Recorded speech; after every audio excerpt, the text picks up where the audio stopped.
If you've ever just forgotten what day it is, go ahead and hit that like and subscribe button, folks. Welcome back to another episode of Benzinga's Pre-Market Playbook on Wednesday, March 26th. We got some news stories to break down. The return of Tim Melvin. That's how I'm going to build that. Hope you all had a great evening last night. Got another day to get through here today. Let's start it up.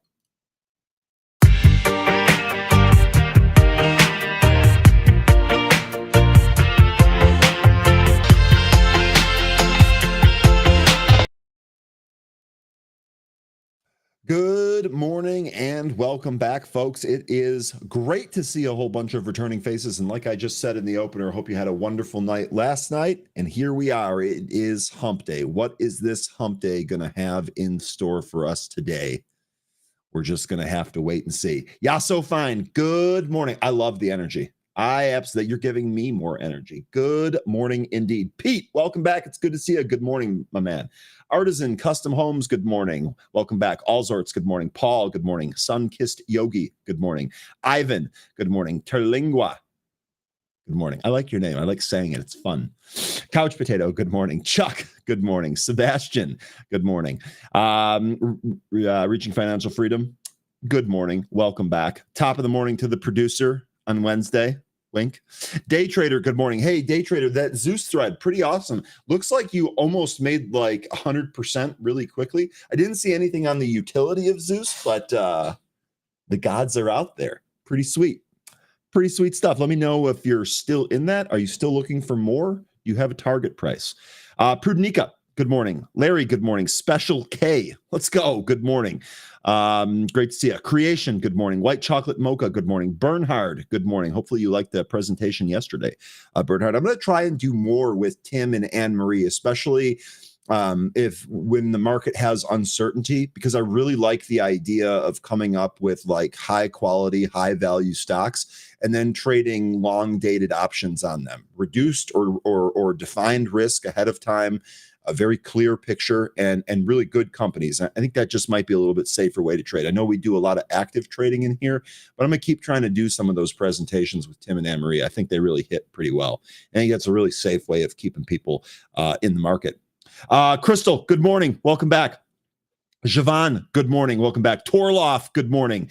XIII, good morning. Junior, JJ, Crimp Biscuit, good morning. Quantum Vortex, Harley, HD, and Judge, the Judge, checking in here. Good morning. Judge, what do you think? Is it Winston or Russell Wilson for your Giants this year? You let me know. Or are they going to draft somebody? What are they going to do? Curious on what you think is going to happen there. Okay, let's go ahead and dive right in. We're going to start with the SPY as usual here. And really, we talked about the 200-day. We've got two closes technically above the 200-day. So today is going to be really important. Generally speaking, when you have any of these moving averages or these really important or sticky support and resistance levels, 3 closes above or below then changes that. So if it is a form of resistance and you get 3 closes above that, that should actually make it a pretty strong support. That's what I'm going to be watching for here on the SPY. And that 200-day value, 574.11. We're currently at 575.62. So we're pretty much right there. We'll see how the opening print is. We've got durable goods at 8:30. We've got Kashkari flapping his gums at 10. We have Musalem flapping his gums at 10:30. And then we have at 10:10. And then we have the gasoline and crude inventory data at 10:30. So we'll see if any of that has any effect on the market. We obviously had some Dollar Tree news. That's ticker DLTR. We'll see if there's any carry-through effect for Dollar General, which is an open swing that we have. Chewy reported earnings. GameStop reported earnings. We can take a look at all of that if you folks want. But SPY here, big thing. I want to see where we close here today. Because I'll be honest, I could also see this just kind of rolling over, closing beneath that 200 and kind of invalidating this recapture. I've got to make sure that it's my own personal bias doesn't leak into that too much. Remember, I've kind of been waiting for this market to roll over. I do think we retest that 10% pullback level and perhaps plunge even deeper than that. That would actually be positive in my view. But we'll have to play the hand the market gives us. Market does not ask me what it should do. It never has, and it never will. So we're just going to play the hand that we're dealt here. But I am looking, and we'll be paying attention to see if this rolls over here. Also worth noting, beneath that 200-day moving average is going to be the 20-day moving average at 570.5. So we'll see there. I did really quickly want to comment on Morgan Stanley's chief equity strategist, Mike Wilson. He's been doing this for a long time. Another really bright guy. He's on CNBC all the time, too. He maintained a 6,500 price target for the S&P 500 cash, so SPX. So for that index, he's looking at a 6,500 price target for the end of the year with support at 5,500. So we're currently at 5,800. He thinks that 5,500, if we were to look at that on the SPY, it's about this 10% level. So again, I think that using his numbers and then applying them to SPY, I know it's not exact, but it gets us pretty close. I think another scenario we could find ourselves in is a rollback over. People start getting freaked out, start seeing, oh my God, market sell off, things are bad, everything's going to be terrible.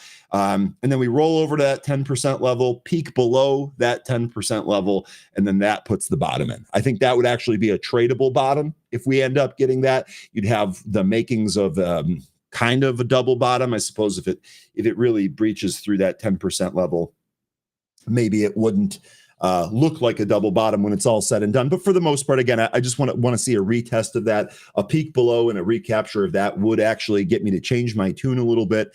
But we'll see. Again, we're just going to play the hand that we're dealt here. He went on to say, this is Mike Wilson from Morgan Stanley, went on to say he was overweight financials, industrials, energy, and utilities. That's interesting because those seem to be the sectors that trade up on days where the market really starts to pull back. Kind of seems to me that despite his $6,500 price target on the S&P, he thinks that the next move here might favor some of those defensives like healthcare, industrials, and energy. We'll see. Energy, I think, was one of the sectors that did not perform very well last year. So I understand why he thinks it might perform well this year.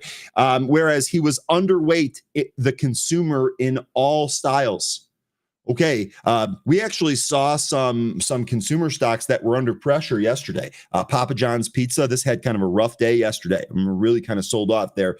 Again, thought here is that the consumer not doing too hot and is going to continue to tighten up. We saw this actually across the sector here. Domino's Pizza, which for whatever reason, there we go. Domino's Pizza pulled back. There was actually one point, I brought this on myself, frankly, but there was actually one point where Portillo's was only down like 0.5%. And I was like, oh, Portillo's doesn't seem to be affected by that. But by the end of the day, it was down 2.6%. So all of those stocks ended up getting affected by that. So I agree. I still think the consumer is weakening. I don't necessarily think the lows are in for the year. We'll see. But I do think there's probably going to be another sell-off here. So, and I'm just kind of reading through the lines here on Mike Wilson, kind of thinks that, or kind of sounds like he thinks that's the same type of thing. So we'd like to know what you folks think about that. And you know, where the next trade might be. Again, I want to see if this rolls over. I want to see if we go back down and test that 10% level. Okay, next thing we should take a look at here is probably going to be GameStop. Did anyone trade GameStop? Does anyone care about GameStop anymore? Or is this, and I'm sorry about these moving averages. I don't know what's going on there. Does anyone care about GameStop anymore? It definitely doesn't seem to have the whole meme punch that it used to have. We're still up 15% on the back of a mixed earnings report. The other news here is that they've decided to add Bitcoin to the treasury. So there's a couple of things going on here. Good morning, Izzy. Good morning, Brandy. Good morning, Jonathan, Captain Cloudy, Tyler, Live Music, Glenn, Ed. There we go. I think I'm all caught up now. Good morning to everybody out there. If I missed you, I'm sorry, but good morning. I hope you're having a good one. GameStop, feel like it's kind of lost its punch here, but again, a couple of things are going on here. Let's take a quick look at the news feed itself. Looks like they earnings EPS beat quite a bit there, 30 cents, beat the 8 cent estimate, but sales there 1.283 billion, missed the 1.477 billion estimate. So not great. In a separate PR, Okay, so this was actually a couple of minutes past the earnings results PR. GameStop announces an update to its investment policy to add Bitcoin as a treasury reserve asset. So there you go. Bitcoin's going to add, or GameStop is going to add Bitcoin here. Now, Kramer, if we go over to the story here, we can actually kind of break this down. I mean, how am I supposed to close this? I can't see it on this. Oh, am I not logged in? Oh, I'm not logged in. Sorry about that, folks. Boop. All right, there we go. Let me put this back. So I should have been logged in. I'm not sure what happened right there. Okay, GameStop reported fourth quarter revenue of $1.23 billion, missing the consensus estimate of $1.48 billion. The total revenue was down about 28% on a year-over-year basis. Hardware and accessories revenue totaled $725.8 million in the quarter. Software revenue came in at $286.2 million, and collectibles revenue, didn't even realize they had that, reached $270.6 million in the quarter. GameStop reported fourth quarter net income of $131.3 million, which was up $63 million from the prior year's quarter. The company ended the period with approximately $4.78 billion in cash and cash equivalents and marketable securities. So, okay, in a separate press release, GameStop announced the board unanimously approved an update to investment policies to add Bitcoin as a treasury reserve asset. This, of course, made Jim Cramer really happy. Here you go. GameStop is finally doing my Bitcoin ploy. The fact that he calls it a ploy here, less than ideal. Cramer took to X to share his views on the video game retailer amending its investment policies to add Bitcoin, saying he had been advocating for this, and they're doing this. So the question that I have for you is, first of all, why? And do you care? Really simple. Why and do you care? Izzy here saying GameStop old news. Pretty sure that he tweeted this yesterday. I know that they were talking about this, but this was confirmed yesterday. I'm not sure that this is necessarily old. Nobody buys games anymore, I think. Bitcoin is the only reason it's up. They bank on collectibles. See, I don't know much about their collectible business. One of my coworkers and another one of my friends actually do card collecting. I'm kind of learning about it, sports card collecting. Do they do any of that? Does GameStop have any sports cards? What are their collectibles? What is the umbrella of collectibles there? Again, didn't even know they did that. As far as the games portion of that, yeah, I totally see that. Do people buy physical copies of games anymore? I feel like everything's a digital download nowadays, right? Even the console systems, you download them from the store. I know that people gift those all the time. I don't know. I don't really see the bull case in any of this. I don't trade GameStop at all. I don't really think that this is a huge mover here. Now, the market, obviously, GameStop trading up here by like 15%. Again, there we go. GameStop trading up by 15% today. We'll see if this gives a trade. I think really this is going to come down to the volume. The volume starts popping off. Yeah, maybe there is something here that we can trade on a short-term basis, but none of this seems like an investment or a buy and hold or anything like that. I'll probably just stay away from GameStop here. There you go, though. Reported earnings. Old news, meaning the stock is so last year. Okay, that makes more sense. That makes more sense. I agree with you on the surface here. I really kind of think this story is played. I think the extreme volatility we saw here in GameStop is probably done. We'll see. We'll see. We'll see what happens with this. I'm gonna use my energy looking elsewhere, frankly. Okay, now if anyone has a trade though on GameStop, don't let me stop you. I want to hear about that. Okay, next thing we want to talk about here is going to be Mr. or strategy or micro strategy or whatever you call it here. Has actually performed pretty well since moving up off of the 200-day. We talked yesterday about really wanting to get this back into the 360 to 380 area. And then, of course, we have that 380, 340 as a pretty key level. It does look like it wants to try and trade up to that level. So we'll see if we're able to do that here on MicroStrategy. Now, we do have some news here today. Michael Saylor's unusual Bitcoin plan for the afterlife, making everyone richer and more powerful. Now, Let me tell you what's going on here. Chairman Michael Saylor said on Tuesday he shared an unconventional plan for his Bitcoin fortune to enrich the entire crypto community. In an interview with CoinDesk, Saylor expressed that he intends to burn his stack of Bitcoin before he dies, ensuring that no one inherits his wealth. Saylor cited the following reasons for his decision. Bitcoin as a $200 trillion asset class. He envisions Bitcoin reaching a $200 trillion market cap by 2045 and sees the U.S. adoption of a strategic Bitcoin reserve as a major driver of global adoption.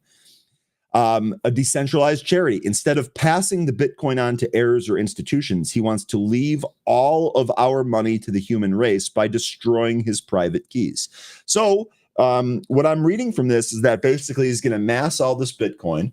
Then he's going to destroy the private keys so that nobody's going to be able to have access to it, thus increasing the value of Bitcoin for everyone else that didn't do this.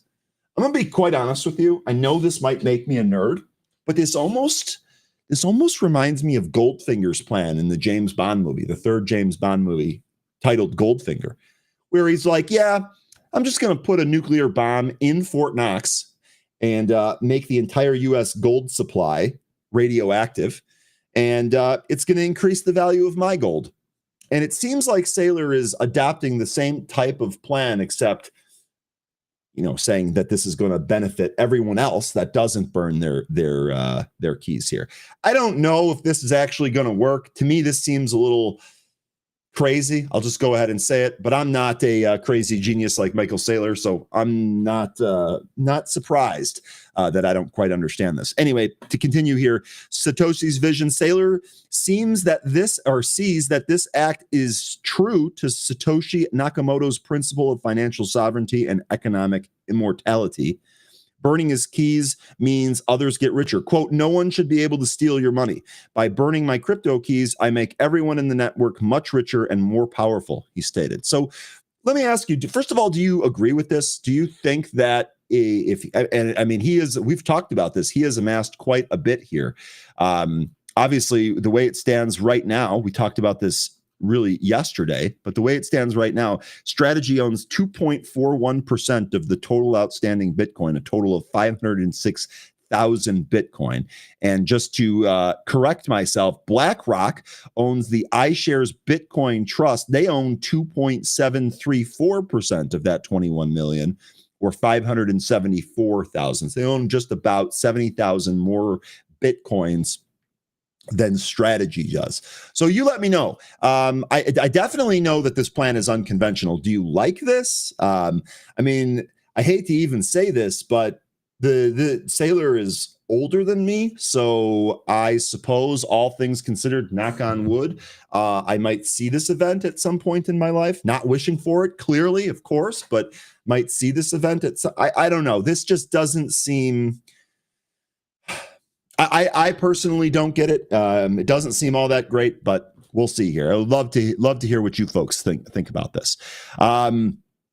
Strategy is building up its Bitcoin stockpile as an indicator of rising adoption of cryptocurrencies in the traditional financial system. According to Michael Saylor, Strategy built an indestructible balance sheet. And I know that there are people in here that would disagree with that. I'm willing to bet. And that's totally fine. Would love to hear the other side of that. Bitcoin could trade down 99%. There's no margin call coming. The instruments that are constructed don't have Bitcoin pledged as collateral, end quote. So recently, Saylor estimated the U.S. strategic Bitcoin reserves potential worth is at anywhere between $3 trillion and $106 trillion over the next 20 years. That is a hell of a range. This is in contrast to GOP Senator Cynthia Lummis from Wyoming saying that they believe the government could add 16 trillion in Bitcoin over 5 years. Here we go. Bitcoin critic Peter Schiff recently commented that one of the primary drivers of Bitcoin's demand is Michael Saylor's Bitcoin acquisition strategy. So, all right. Wild story here. Not sure what I think about that. Would love to get your opinion on that. A1 is saying he has no heirs. So yeah, I think that was just an easy way of him saying it's not going to, will it down or will it to the company or let the company distribute it or anything like that. I think he's just kind of saying he's going to let it go. He personally holds around 18K Bitcoin. That's why he's talking about, not about what MSTR holds, and I agree with his idea. Okay. So your thought here is that it's his own personal one, not the one Strategy owns, but his own personal Bitcoin. He's going to burn the keys on that and thus make everyone else richer. Blaze says it's what the cool kids would do. No wonder I don't understand it. No wonder I don't understand it. Anyway, unconventional nonetheless. First time I've heard that. It wouldn't be a Bitcoin story without Schiff chiming in. Indeed. Indeed, it wouldn't be. So, and actually, you know what? While we're on the subject here, we might as well check in on Bitcoin here today. Let's take a look at the Bitcoin chart. We're still in the area. This is a weekly chart. We're still in the area where I think that this could kind of roll over. We're pretty much butting up against this trend line. Happens to be in a channel, and it happens to be in that former really sticky support area. If we can't break out of this, I got to think that this price rolls over and continues the trend line down. We'll see. Here's a look at the daily chart. I've got the 200-day on there. You can see it's really kind of riding it here. I think we're going to be at a pretty critical spot here. We're either going to break up and out of this formation, or we're going to roll back down.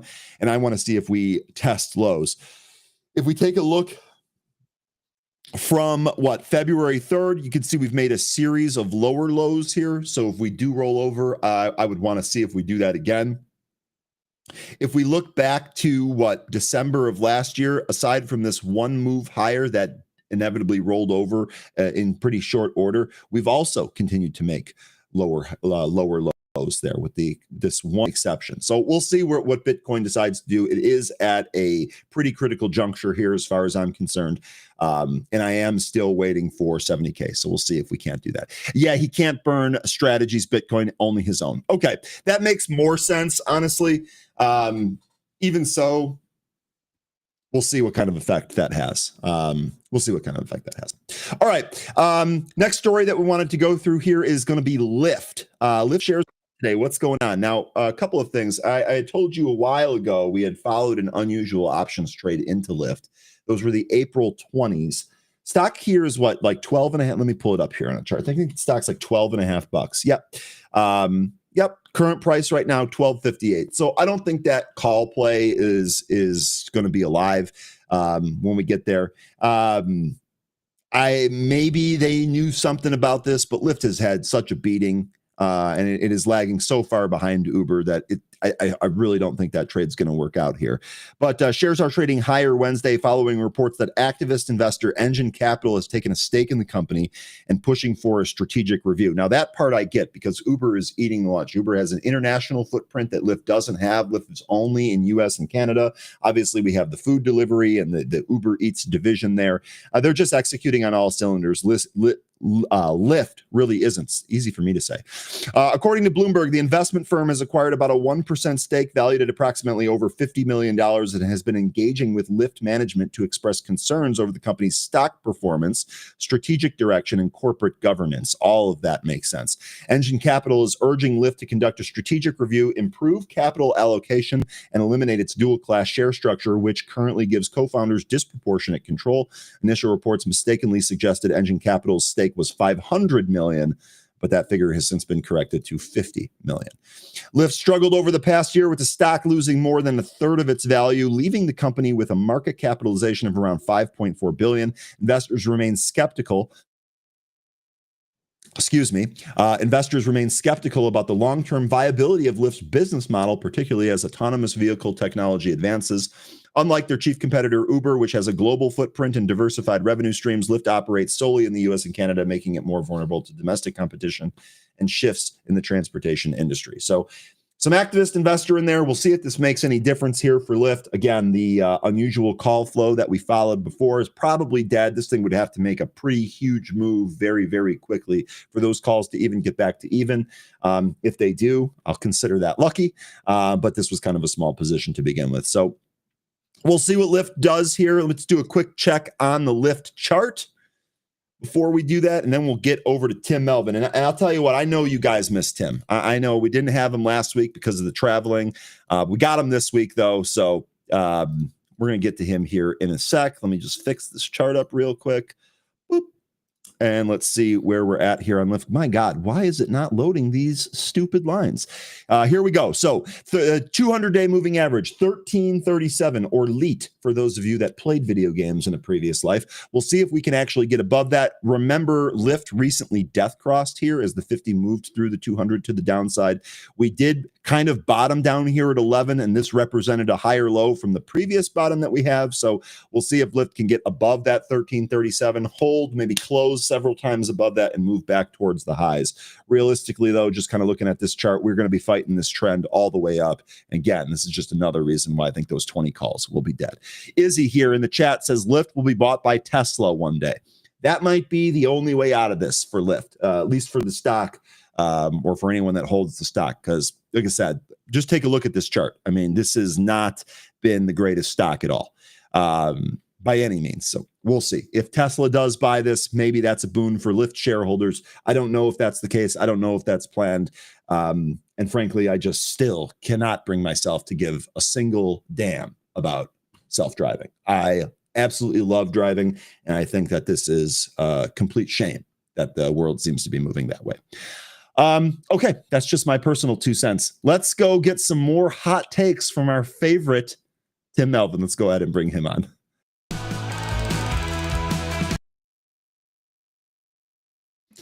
Tim, good morning. Happy Wednesday. We missed you last week. How are you doing today? I'm doing great. Yeah, sorry about that, everybody. We were in the process of selling our Florida house, and we're now doing the homeless kind of digital nomad. We're down in South Texas at the moment on the Texas Gulf at my sister-in-law's house. She graciously has given me an empty room to use as an office. So we're just kind of hanging out and enjoying some time with family. And then the plan is to head up to North Carolina here when we get tired of being in Texas and actually purchase a home. Ryan, I pushed for let's just buy a great big luxury RV with a big satellite dish and just cruise around, and I lost. Yeah, so the wife's like, no, we're not going to do that. No, we're actually going to get a home and we're going to enjoy it. So that's good. She may have mentioned that we have 2 dogs and 2 cats and didn't all go together. And I really, I lost on points quickly. Well, you might have lost on points, but you're still married. So did you really lose is the question. There you go. Don't answer that. No, I most certainly did not. So, all right, let's just jump back into some of the stuff that we did get a chance to read, because some of it was pretty interesting this week. And then I do want to touch on the study we talked about last night, vis-a-vis energy. But it was a great report out. And by the way, Ryan, I sent you copies of some of these reports and presentations of a couple of the companies I'm going to talk about. So if anybody wants them, they can ask you. This is not one of the studies that I sent you, but somebody did a study on long-term earning growth forecasts from analysts, and we see that all the time, right? What's the 5-year earnings growth rate for this stock going to be? Well, here's how this shakes out, guys. That is fantastic marketing because we love them. The analysts expect this company to grow at 25, 30, 50%, whatever the number is over the next 5 years, and it's only traded 15 times earnings. Therefore, it is this fantastic buy. That is great, fantastic, incredible marketing. It's really crappy analysis, as this study tends to point out. In fact, it's so bad that analysts don't like to issue these because it's career damning, right? It's analysts get hired and ranked on their accuracy, right? It's not whether the stock goes up, it's how accurate they were about the stuff that they're supposed to be figuring out. Earnings estimates. And here's the thing, they're better on the short term. They're not that great on the short term. All right. I mean, the error rate is pretty high in analyst forecasts. When you try to extrapolate anything in the markets or the economy out 5 years, you're playing a really silly game at that point. Go back and think 5 years ago would have been 2020, right? Late March 2020, where are we? It's doom, it's gloom, the world's ending, we're all going to get COVID. It's instantly fatal, as you recall. There's no hope, there's no treatment, it's going to spread like wildfire. And it was doom and gloom, and what's the outlook and what's going to happen in the world. And it was tough to envision a recovery. It was tough to envision the massive leap forwards that AI made, all of the things that have happened over the last 5 years. Nobody got that right. So um, to do that is not very effective. And when you really do the studies, here's what happens, right? The stocks that we all expect to grow at very high rates, for the most part, do not. And certainly the stocks, if you like NVIDIA, we all expect very high growth rates out of NVIDIA. I suspect that the stock will not be a top 5-year performer from this level simply because of valuation and popularity. Everybody that wants to own NVIDIA, well, they own some. Exactly. Right? So when we look at where do the gains come from, it's from the stocks that nobody expects to grow, that surprise to the upside, that grow much faster than anybody expected. So when you look right now, what are your big high growth, NVIDIA, Taiwan Semiconductor, Tesla, and Broadcom, all expected to grow at high rates. You'll pay 41 times earnings for NVIDIA, 25 for Taiwan Semiconductor, a modest 141 times for Tesla, and and 90 times for Broadcom. So you go in and you look, what's not expected to grow real fast? Where's the potential surprises? Well, here's a couple big ones. Archer Daniels Midland, right? If you eat it, What's the ticker again? That's ADM. ADM. ADM's not expected to be a rapidly growing stock. However, this is probably one of the greatest plays on food out there, because they are the largest grain processor. It's oilseeds, corn, wheat, cocoa, and a bunch of agricultural commodities. Okay. And really quickly, to your point the point that you were making about COVID, this stock went from $30, actually $29 to $100. Right. COVID. And then pulled back. And pulled all the way back. Yeah. This thing's traded at 12 times current earnings, 9 times, analyst expectations for this year. And they'll probably be generally right about the direction. So maybe we get a nice pop in earnings over this year. It's only expected to grow at 1% over the next 1.5% over the next 5 years. Any surprise to the upside, and you get multiple expansion. And so if we get earnings surprise and multiple expansion, you've got a stock that could turn in a really solid total return, even in what may be a difficult market. And then the other slow growth, and I'm going to confess that this is a favorite. It's in the Benzinga yield report because they're very shareholder friendly. Mosaic Company. Mosaic is fertilizer. And fertilizer market, particularly potash and other crop nutrients, has been a hot mess for several years now. There's been an oversupply. China demand's been weak. These guys are based down in Tampa, Florida. But fertilizer demand is going to continue to grow. The emerging markets, middle class slowly develops. You want better grades of food. And part of that, getting the yields, getting the higher quality food, part of that story is fertilizer. So here you've got a stock that's trading at a very low multiple of earnings, got a nice 3% dividend. Anything that surprises to the upside sends this stock skyrocketing.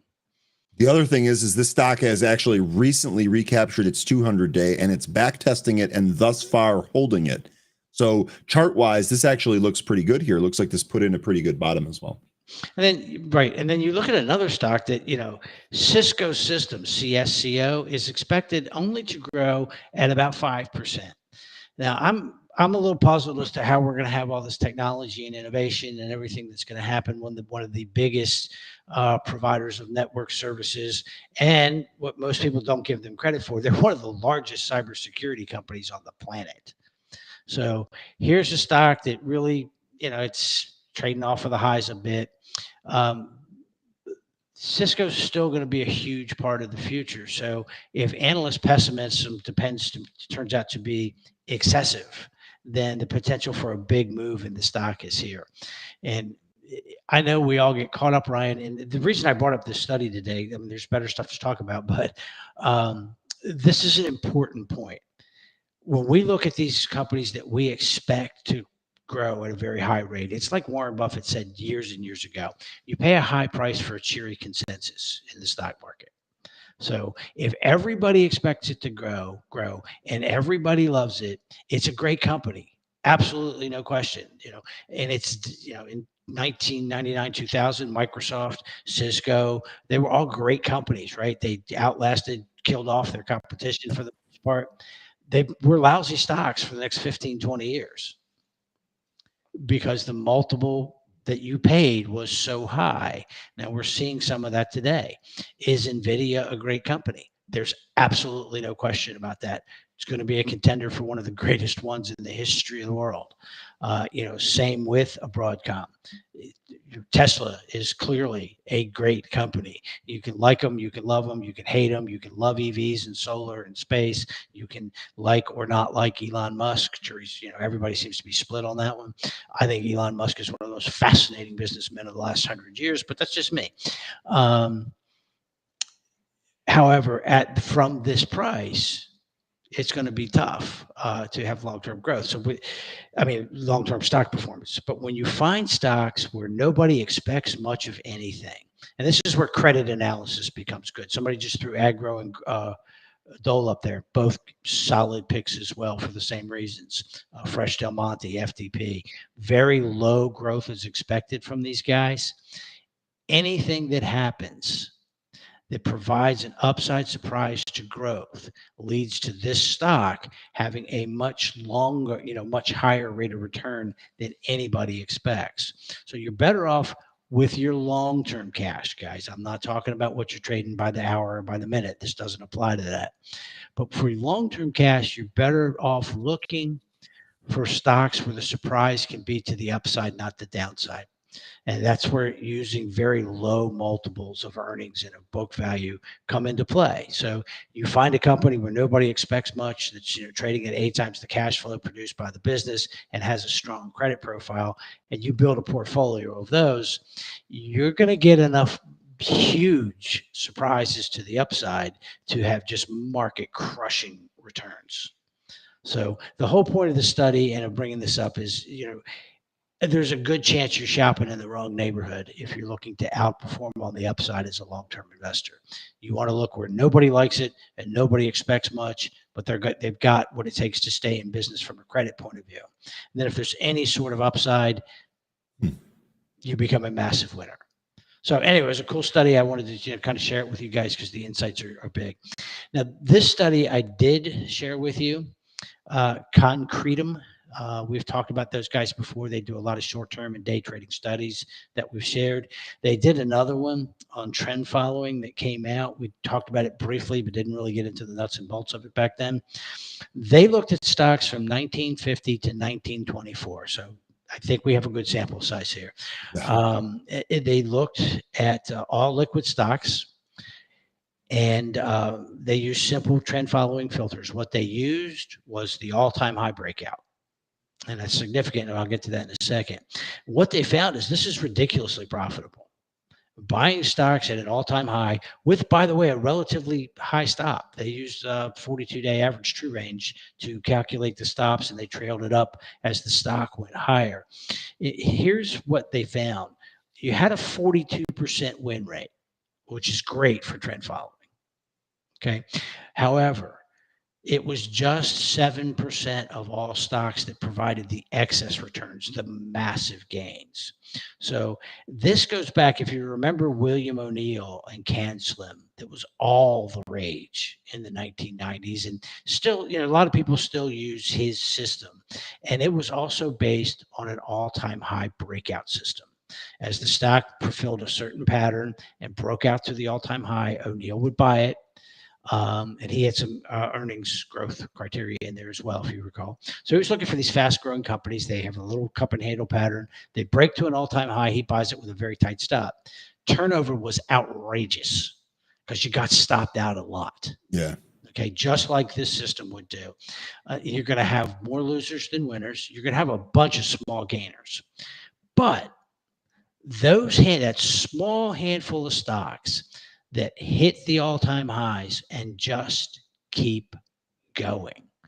And again, Nvidia, Limbach Holdings, pick a hot stock, Tesla, the ones that racked up the massive gains over your entire investing career. Go back as far as you want to go.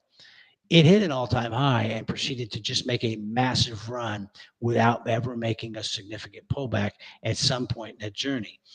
If you buy 100 stocks and 7 of them do that, you buy 100 stocks and you get 7 Nvidias, you will have made more money than you ever thought possible. So this is actually kind of a very cool system, and again, one that more people should probably be using. The hard part is we all want to have big winners and a high win rate. Yeah. Okay, that's like batting 400 and everyone's a home run. It just doesn't happen. If you want to hit home runs, you're going to strike out a lot. Yeah, it's the same concept with those that play lotto option contracts, right? You want to buy a whole bunch for 10 or 15 cents, hoping that they trade to $1 or $2. That's so rare that there's going to be so many more losses in there than things that actually win. Right. That's what that reminds me of. The difference being that you have something driving it, right? This is a real business. It's not some random lottery thing. It's hitting an all-time high because there's institutional buying pressure coming into the stock. If stock it can be rumors, it can be stories quite often. I'm more than a little bit aware of that. But quite often it's something like you see in Limbach is that hits that first all-time high in the low teens a year ago or 2 years ago now. There were things going on at that company that nobody understood, right? There was a massive change in the business that was going to blow margins way out. And, Nvidia, same thing. Almost nobody understood that this company was transitioning from making just gaming chips, which is what they were known for forever. They were the best gaming chip. And then it turned out that it was also the best chip for 2 really cool things. One was Bitcoin mining. B, which provided, by the way, the initial surge. That was so long ago, the dark ages, 5-6 years ago. We all forget that. But the dark ages. The dark ages. Then along comes AI, and AI begins to accelerate, and lo and behold,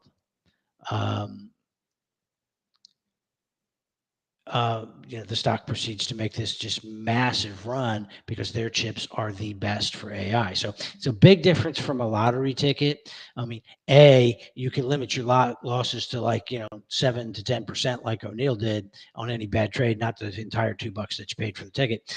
And there's a real business and real buying pressure driving it. And I do know, Johnny, about GME up 85%. And you do get story stocks and other factors like GameStop in the market. They do happen. And here's the beauty of using a trend following system, right? You're still in them. They're not a lot of them, but when they happen, you're still in them. And also, I sincerely doubt that GME will provide from this level at even up 85%. It's not going to provide the kind of life-changing gains that I think that you could get out of a stock that breaks to a new time high and just continues to run for a long period of time. So anyway, those other stocks you listed also paid dividends. Right. And here's the other thing about this. Right. It's a system. So it's designed rules-based to give you some rules and structure. Mm-hmm. And we're very quantitative around this house. Well, no, I am. Everybody else is all touchy-feely and whatnot. The dogs, the wife. I was going to say the dogs are not quantitative. No, the dogs, the wife, all very touchy-feely stuff going on there. But it's a system. So you're never going to get all the stocks, right? It's, I use a lot of value stuff. It's systematic. The returns are sick. They're crazy, particularly for the really micro cap stuff that we do. I'm never probably going to own a lot of the big winners over time, but I'm going to own the big winners that my system gives me. So would I miss GME? Yeah. Is that okay? Yeah. Using this system, that would be all right. Now, what's interesting when you look at what's making all-time highs right now, well, you've got RTX, you've got a lot of aerospace defense, gold. So looking for some of the gold miners like Alamos Gold making all-time highs. Aris Water Systems, which does water, they provide water and then clean the water and reprocess the water for fracking and oil and gas companies. What was the ticker on Aris again? What was? Oh, let me just get Aris's ticker back up here. Sorry about that, guys. I forgot to give you the ticker. I don't have all these memorized, especially on some of these. You know what? Aris. It's Aris, ARIS. I guess I should have just tried that first, huh, Tim? So when you look, there's not a lot making 52-week highs right now, and what are really not the stocks that you might think about as being the hottest stocks. I just pulled up a list here, and a lot of foreign banks. And as a bank guy, I'll confess that I do own several of these because we've been big on foreign banks for a few years now. But you got Banco Santander Chile, you've got Deutsche Bank, you've got Columbia Bank Corp, CIB. I am aware that I pronounced that incorrectly. I'll just have to learn to live with it, enjoy the fact that I bought it a lot lower. So you've got some interesting stuff making 52-week highs here. It's not the stuff that you might normally think of. So I think you can buy a lot of this stuff, particularly the gold stocks, right? If gold's going to make a massive run and you buy it here, these stocks are going to continue to shoot higher. If you get stopped out in the short run, well, that's okay too, because that's the whole nature of this. Is you don't want to take the lottery ticket size loss. Okay. All right. Now here's the big one. This is the big one. We touched on this last night. And this is one that you should ask Ryan to send you this, and you should make sure that you get a copy of this particular study every year until the analyst dies or retires, depending. And if he's replaced, you keep getting it. JP Morgan, unbeknownst to most people, has probably the best overall energy analysis department on the street. And they do analysis for investment banking, for research purposes, for stock selection purposes. This guy there by the name of Michael Semblist, who every year for the last 15 years has put out an annual energy paper. It is, if you're going to invest in energy, absolute required reading. He and his team have incredible insights into everything going on in energy. And think about why that is. We're talking about JP Morgan, right? And I happen to be a huge Jamie Dimon fan and really wish he had run for president, but he didn't. That they never listened to me, Ryan. I don't know why. I got the same problem, Tim. It's becoming crisis level. Crisis level. The Orioles general manager didn't call me. I didn't take my advice on the starting lineup. I don't understand, but anyway, the paper is called Heliocentrism, the 15th annual energy paper. Now, heliocentrism, of course, is the firmly grounded belief that the Earth revolves around the sun. So, in terms of energy, it is the mistaken belief that solar energy is going to be the end all and be all of short-term energy needs. It is not, and in fact, it cannot. Now listen, solar is the single fastest growing source of new electrical generation capacity. It's doubled over the last 3 years. It's going to double again by 2027, barring some global calamity. That's really fast, guys. However, right now, after all this wild growth in solar power is now 7%, just 7% of the global electricity market, might reach 14 by 2027. However, that's for electricity generation only. A lot of power is still not electrical, right? You're driving turbines, you're driving engines, you're driving factories. Solar generated electricity is less than 2% of final global energy consumption right now at this point in time. probably going to get to about 4.5 by 2027. Now, solar has had all the attention because it fits so well into the energy transition story. Now, the fact of the matter is, solar is going to grow fast.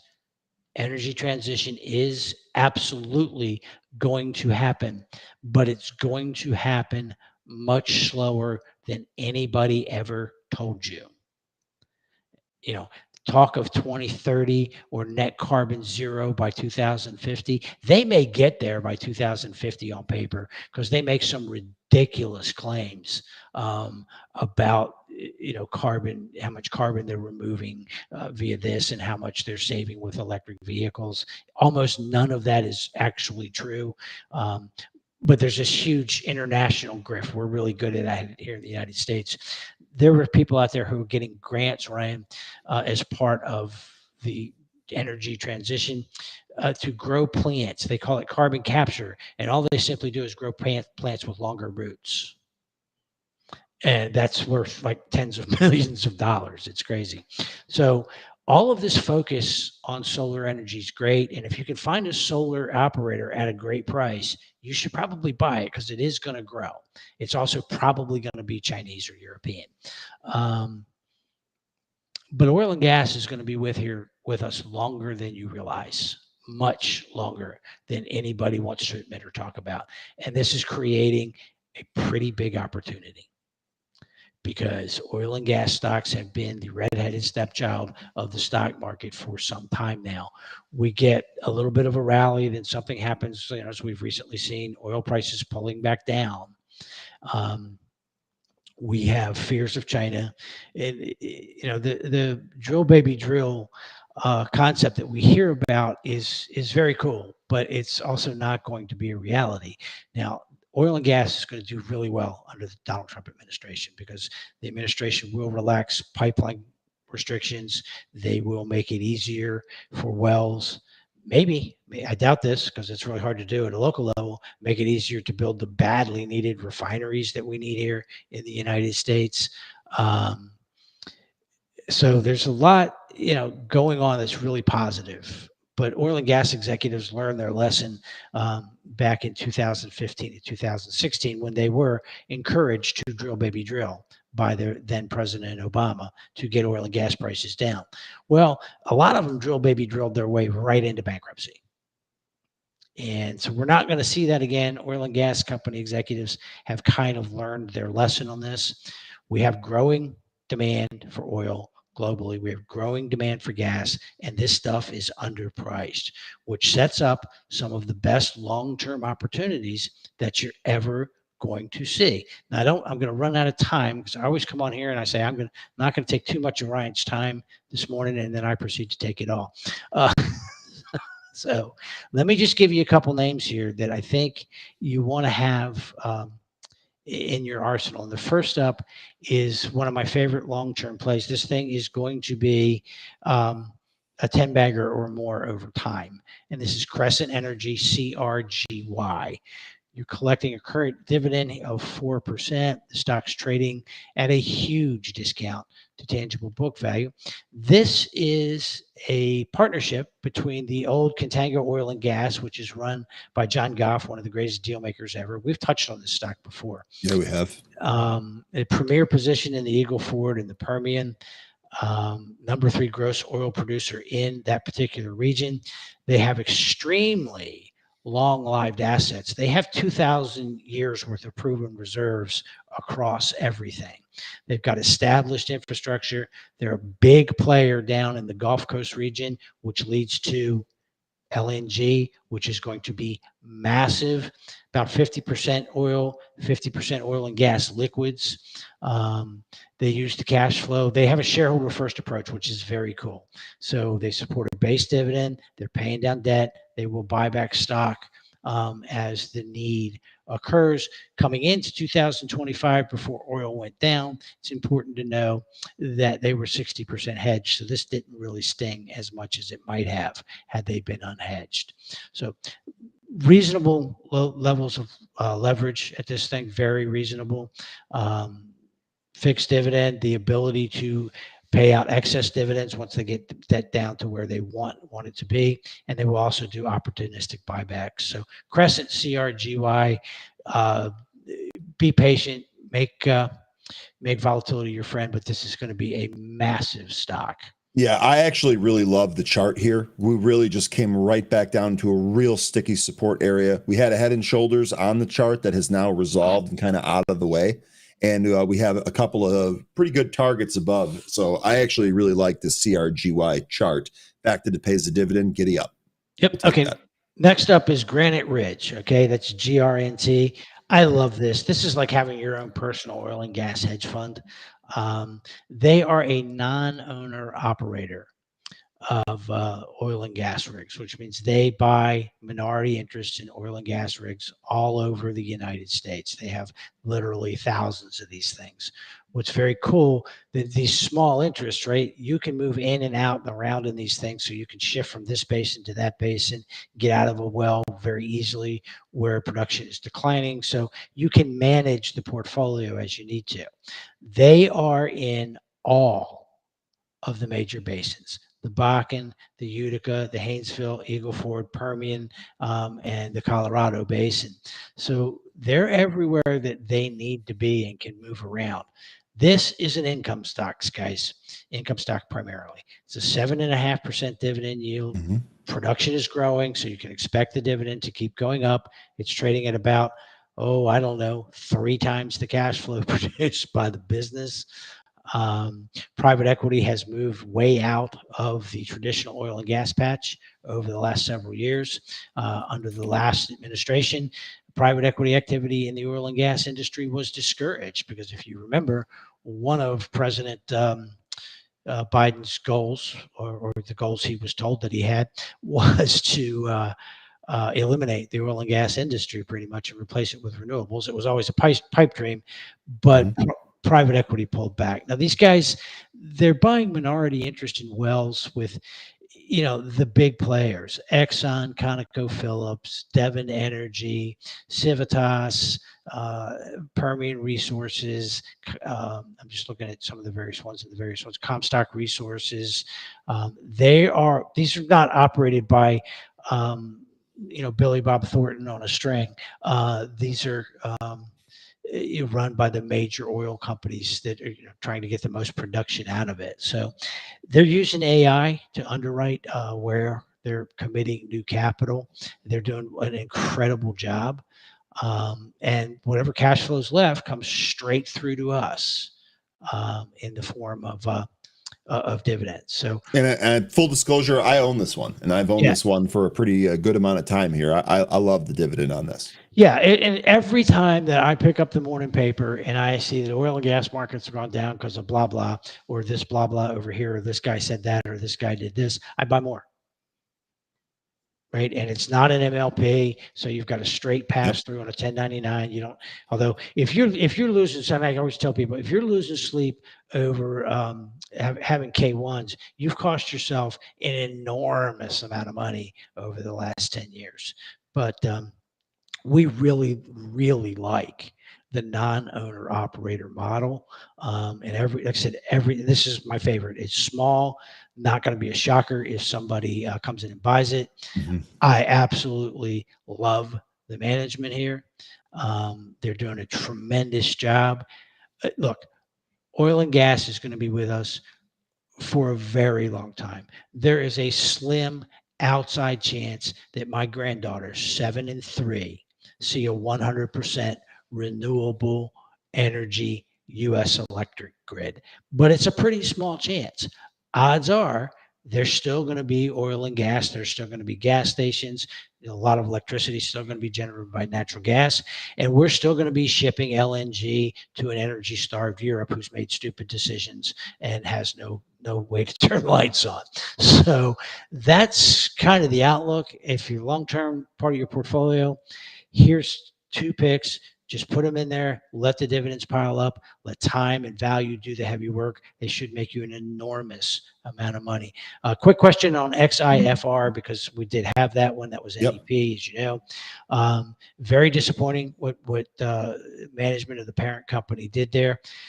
Do I see it returning back up? Yeah, over time, guys. That is a valuable collection of assets. The asset value is, according to my pencil, worth more than the stock price. And I think that Next Era Energy, the parent company, they need to do something with this to get it. They need to get the stain off the books, basically. Yeah. And in order to do that, they're going to have to sell the assets, which should allow us to recoup some of the capital. But book value per share here, 34.2, tangible book per share, 12.18.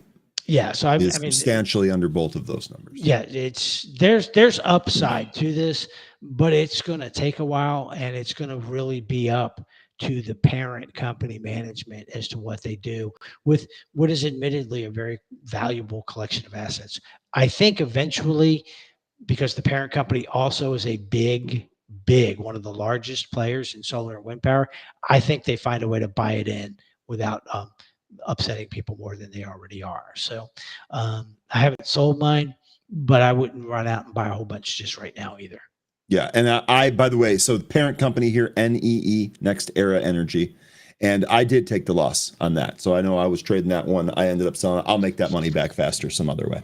Yeah. I mean, look, guys, I have a really good win rate, but I don't win them all. And that's one where I just blew it. I mean, there's just no other way to put it. But so buy these oil stocks. That'll make up for that. We'll all be friends again. We'll be friends anyway. Tim, really quick before I get you out of here, JKS was brought up here, Jinko Solar. Do you have any thoughts on this one? Jinko's a good company, and we've looked at it. It's certainly trading at relatively cheap valuations, if memory serves. Yeah, big discount to book. If they hit that, if they come anywhere close to their earnings estimate this year, it's pretty cheap. I won't ever buy it because I don't buy Chinese stocks as a rule, except as in a trading model, and there's nothing here that would be a trading model. I'm not buying solar just yet because the tariffs are going to be a problem for Chinese-made solar panels.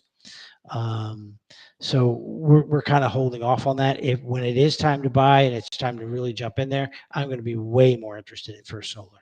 Okay. Real good stuff here today, Tim. Appreciate it. I definitely love digging into some of the studies that you cover and then trying to figure out some long-term plays. I know we do a lot of short-term trading around here, but the long-term portfolio just as, if not more important. So appreciate all of that. All right, no worries. And Ryan, you've got to design. I'm going to let you design the bet. Most wins, Orioles or Cubs, 2025 season. It can be a steak dinner. It can be a bottle of liquor, whatever it is. You and me, buddy, heads up for baseball season. We got to have one here. Okay. Well, let's make it simple here. First of all, I'm somebody that loves a steak dinner. So if I lose that, it's almost like I kind of win. That's kind of a win, right? Yes. So, okay. So we'll do that. We'll figure it out. We'll do a steak dinner. And we'll just do straight up wins losses, right? How about a straight up wins loss record? Yeah, the two different leagues, two different divisions. We can't play a lot of games there. Straight up, most wins, best record wins the dinner. Okay, there you go, folks. You just heard it here. Bet made live. Tim, we're going to virtual handshake on that so that it is now official. And guys, this is how you make really easy money. You find a Cubs fan and you make a baseball bet with them. Most years you walk away with the cash. Except for 2016 where we walked away with the trophy. That is correct. That reminds me, Tim, can you remind me when the Orioles won last? It was a very, very long time ago, right? It was 1983. Okay, that's what I thought. All right, that is Tim Melvin, folks. So we'll see. We'll see how this goes. Have a great day every day. Wiss, I love it. Orioles are taking that one, probably. But like I said, do I really lose if I'm getting a steak dinner? I'll fight you on that one. I don't think I am. Yep, and let me tell you what, this could be closer than everybody thinks. The Cubs have a really good baseball team this year. I think it'll be pretty close. And they play in a division that's not all that great. They should be able to rack up a bunch of those wins. We'll see how many times we can avoid Skeens in this year. All right, Tim, take care of yourself. Thanks again for everything. We'll see you next week. Bye, guys. See you next week. That is Tim Melvin. Yeah, we were kind of joking around about baseball stuff last night. So now that we actually have an official bet on the books, let's go. And by the way, I screenshotted this. I screenshotted all of this here. So for those of you that picked the Orioles, when they lose this bet, you're going to hear about it. Just FYI. Screenshots will live forever. Thank you, internet. Okay. Tim Melvin's departure leaves room for 13. Let's go ahead and bring him on. 13, how you doing, man? You a baseball fan? I'd rather play it than watch it, but For sure. You're trying to catch some hands from some people, aren't you? Hey, man, I'm out here to have fun. It's Schlump Day. We're going to have some fun today. I think the Cubs are going to win the division. I wouldn't be surprised if the Cubs had a little bit of a bounce back year. So we'll see. We'll see how that goes. And hey, like I said, I mean, here's the reality. Like, let's say I do end up paying for this steak dinner. I'm going to dinner. You think I'm not going to sit there and pick Tim's brain? You think I'm not going to pick Tim's brain about the stock market? I'm going to end up making more money from that dinner than it will cost. Yeah, well, I'll eat the dinner. Come on now. Let's not. It's going to be in a take-home box. It's going to be too busy with Tim Melvin. No, I'm going to have steak and wine, and it's going to be glorious. So, okay, 13, welcome. Good morning. Hopefully everything is well. Didn't really have a whole lot here today except for GameStop. I know obviously GameStop's going to be the hottest stock in the market here. We actually already had some discussion here about GameStop and how much better this has been than the S&P 500. Where do you want to start here today? What do you want to do? Let's get these movers out of the way. What do you say? Yeah, let's just do it. Let's do it. Good morning, Jay. Blazed Rhino, Crocodile, Dumb Me. Orioles knocked out the Sox in 83. Good. Sox actually set a record for being one of the worst teams in the history of the sport of baseball last year. We'll see how they do this year. I do not like the White Sox. Dwayne wants to add Tesla and Nike to the list of stocks that we're going to look at. Added, Dwayne. We will absolutely get to those after we do the movers. Did I miss anything else? I don't think so. I think I got all of the stocks that you folks asked about. Chewy, we'll definitely take a look at their reported earnings. I think that was it. I think we got it all. Martin wants to look at UPS, and Izzy wants to look at Chewy. Yeah, I got those added. We can add those. All right. Got those both added. Okay, let's knock these movers out. Then we'll get back to what the folks want to take a look at. Start here with the movers list. And we'll start here right at the top with OSRH. This is one of your biggest movers. Huge impulse move, regression back to the VWAP, then some new highs. We're pretty much holding there. Osiris Holdings shares are trading higher after its subsidiary Vaxim AG announced a phase 2A trial results for VXM01 and some drug with a bunch of letters. Combination therapy in glioblastoma demonstrating its safety and tolerability. So you're getting some positive data here on OSRH. It's causing the stock to trade up by nearly 200%.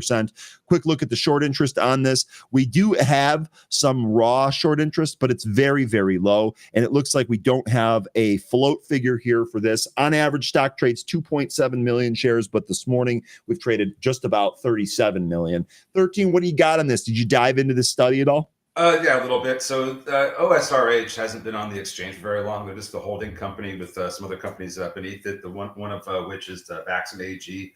That is undergoing clinical trials with this drug. Phase 2A was the one that they just completed. This company has 7.2 million shares in the float. They have quite a bit of other drugs in their pipeline. It seems like they have a lot of cash, but I didn't get a read on their income statements because they're still a pretty new company, so I'm not sure about their burn rate. Now, as far as VXM01 is concerned, this is a orphan drug designated the drug that they're going through clinical trials. Drug candidate. So that means that this what they're trying to treat is rare. They're going to get exclusive benefits and credits. I'm sorry, this is going to be exclusive on the market for a period of time, and they are eligible for different tax credits and exemptions. So that's what you get with the orphan drug designation. So. It seems like that's a little bit of an important drug there, but it is still in phase 2A. They still have a phase 2B that they have to go still complete as well, and then they can move on to phase 3 clinical trials. So still a lot of time left, but still more future headlines going to come into play with this one later on, especially with the other drugs they have in their pipeline. But VXM01 is one of the strong ones they have right now. As far as how the stock's trading right now, currently above the VWAP. Having a hard time trying to get trying to stay above 450. Yep. We have had some higher prints than that, but nothing really, no candles really closing over that on the 5-minute chart. So 450 seems to be a potential level of breakout resistance that we may get later on, but we just need to hold the VWAP for now. Looking like we could lose some of these price levels that we're at here. Maybe come down a little bit, slightly underneath 4 possibly. But as long as we hold VWAP into the open, we still might see some more upside movement. We just need to get past 450. Yeah, 450 clearly looks to be the breakout spot here on OSRH. And I like what you said there about holding the VWAP. Also worth noting here, 350 really going to kind of be support of this formation that we've made here in the pre-market. So we'll see. 350 to 450 seems to be the range there. Okay, good stuff. OSRH. Next here is going to be SURG. This is SurgePays. Now, SurgePays shares are trading higher after the company reported better than expected FY24 sales results. We did pop just about as high as $3. We've really been riding the VWAP here this morning. The earnings came yesterday in the after hours, but that's what's going on here with Surge. Quick look at the short interest, 2.4% of the float shorted with 4 days to cover. That's likely just because the average volume here is pitiful. Today, however, it's traded 18.5 million. You're gonna have no trouble covering up all those shorts here today on Surge. You got anything on this one?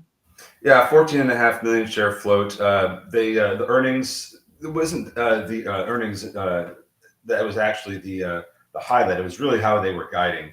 That really is what caused the stock to move. They are expecting to do fiscal year revenue of 200 million versus a consensus of 95, so more than double. Yeah. Now they do have about a quarter of cash, but so they may need to raise. I don't know, how soon they're going to see some of that revenue. But they do have some cash to get through at least 1 quarter. I just don't know if they're going to need to raise. Or if they're going to be fine with the revenue they expect to be earning. So just keep an eye out for potential offering with this one. Okay, good stuff there. SURG, SurgePays, up 78%. 2 big movers here today on those first 2. Next one here, BLNE, Beeline Holdings. This had an initial pop that brought us close to 450. We've retraced over 50% of that move, holding here at just about 295. Still a good 60 cents away from the VWAP here. 0.59% of the float shorted with 1 day to cover. We can cover all that stuff up here today. On average, stock trades 113,000 shares. So very, very not very highly traded, excuse me. Session volume here, though, 27 million. We should have no trouble here today. Looks like CEO bought stock at 205% premium in a Series G offering. We had an exclusive note on that, had the PR here about a half an hour later. So that's one of the things that's going on here. You got anything on this one? BLNE, Beeline? Benzinga also did an exclusive last week as well on this about them launching their AI agent Bob 2.0. Mm-hmm. Now, what's really funny about this is that this is a beverage company. They sell tequila. You can go to their website and you can see that that's what they're in. They have this, they distill and sell alcohol. So I'm kind of wondering where this real estate agent, this AI agent's coming from. It seems to be a little bit of a change in business, but okay, let's. So that actually might just be a busted link. It says Beeline Holdings is a technology-driven mortgage lender, and then when you click the company profile, it takes you to East Side Distilling. Right, which is what Beeline is. Okay, well, it looks broken to me, but it's weird, isn't it? But anyway, weird. let's just say okay, that's fine. You go ahead and make it sell tequila while you're also trying to generate mortgages. That's fine. All right. So the CEO investment. This is actually just happening after the company improved their insider trading policy last week, and part of that policy means that if they buy shares, whether it be a director or an officer, they have to hold it for at least 6 months. So I'm kind of starting to, and the CEO is buying shares because he and the board view the stock as undervalued. So I'm wondering if they are going to have this, they're going to, develop and release this, or if they are releasing this AI sales agent Bob 2.0, and it's it's delivering 6 times more leads than a human chat. Then I'm wondering if they maybe see real estate spiking soon, or it's an inflow of new borrowers trying to get trying to buy their first home. And I know we've had a lot of recent discussion. Maybe they're getting them drunk and then making them buy the home. Right, exactly. I know we've had a lot of recent discussion about how it seems like home sales are on a decline. So I'm kind of wondering what their thought process is here. But then I realized, oh yeah, they're a beverage company with an AI mortgage assistant. So I don't need to kind of dive that deep into the speculative part of this. They're going to do what they're going to do. So let's just leave it at that. If mortgages, if you see a rise in mortgages, if you see a rise in real estate sales, maybe we come back to this one and see it do better. But until then, this sells booze. Okay. So as far as the stock goes, it did have a spike earlier this morning. It took it up to 443. We're beneath VWAP now. We have traded this one before. I think it may have been on that Benzinga exclusive news. But we are currently getting support around the 280 level. That's where I have a line from some past day that we traded. It's trying to make its way back up to VWAP. If we can recapture VWAP before the opening bell, we may see some more upside, but we need to get above that VWAP. I think that we could see a little bit more rejection here before we get above it. But it seems like the price is trying to get back above it. You can tell from the way the MACD is beginning to curl. Okay. Good stuff there. BLNE, I'll probably pass on this one, but made for a good laugh here, nonetheless. Yeah. Jay here asking, did you see copper this AM? Yes, the actual copper commodity, the futures ticker up 1.7+% here today. Should be good for the FCX trade that we saw more pile into that May 50 call. We still have half of that position here. We're cooking with that. Yeah, Jay, we did. Let's see how that actually trades here today. Are you making any trades off copper? Let me know. And let me know what other tickers other than FCX you're looking at. Okay, keeping on with the movers here. THTX, this is definitely one that we've traded here before. Tetra Technologies. Shares are trading higher after the FDA approved its supplemental biologics license application for F8 formulation of one of the drugs with a bunch of letters in it for injection. This thing popped as high as 3. This actually moved in the after hours yesterday. We've totally round tripped the move here, the big move here in the pre-market.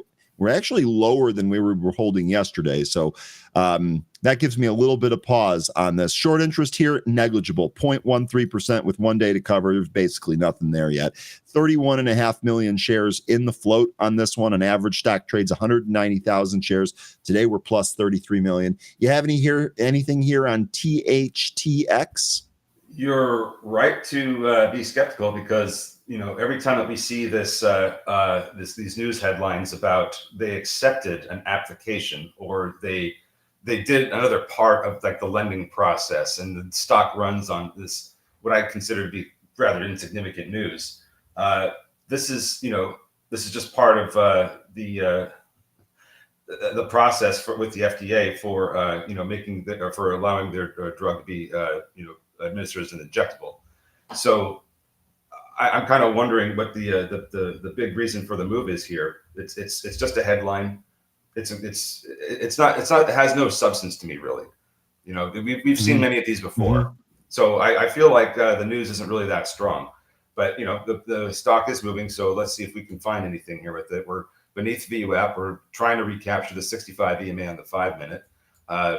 We're going to have to at least have one or two of those things happen before I would be interested in trading this, because it's still having a hard time getting back up there. Let's see what happens. Excuse me, in the open. If this can even hold above the 200 EMA, where it's it's traded near but hasn't touched yet. But I feel like it would try to get some support, but I don't know how strong it would be if we went down to that level. So for me, this is going to be one that I may not trade at all, or I just want to at least see what it does out of the open. Okay, here's you look at your daily chart. I mean, it does look like it's trying to break through this 210 area. We'll see if it's got the strength to do that. Good stuff, though, on this one. Okay, next here we've got GV. This is one that we've been familiar with. Hey, look, here are our levels from the last time that we were talking about this. 885, 885, 10, and 1155. GV here, Visionary Holdings establishes an industrial fund in Hong Kong to boost growth of its Pegasus new energy vehicle project.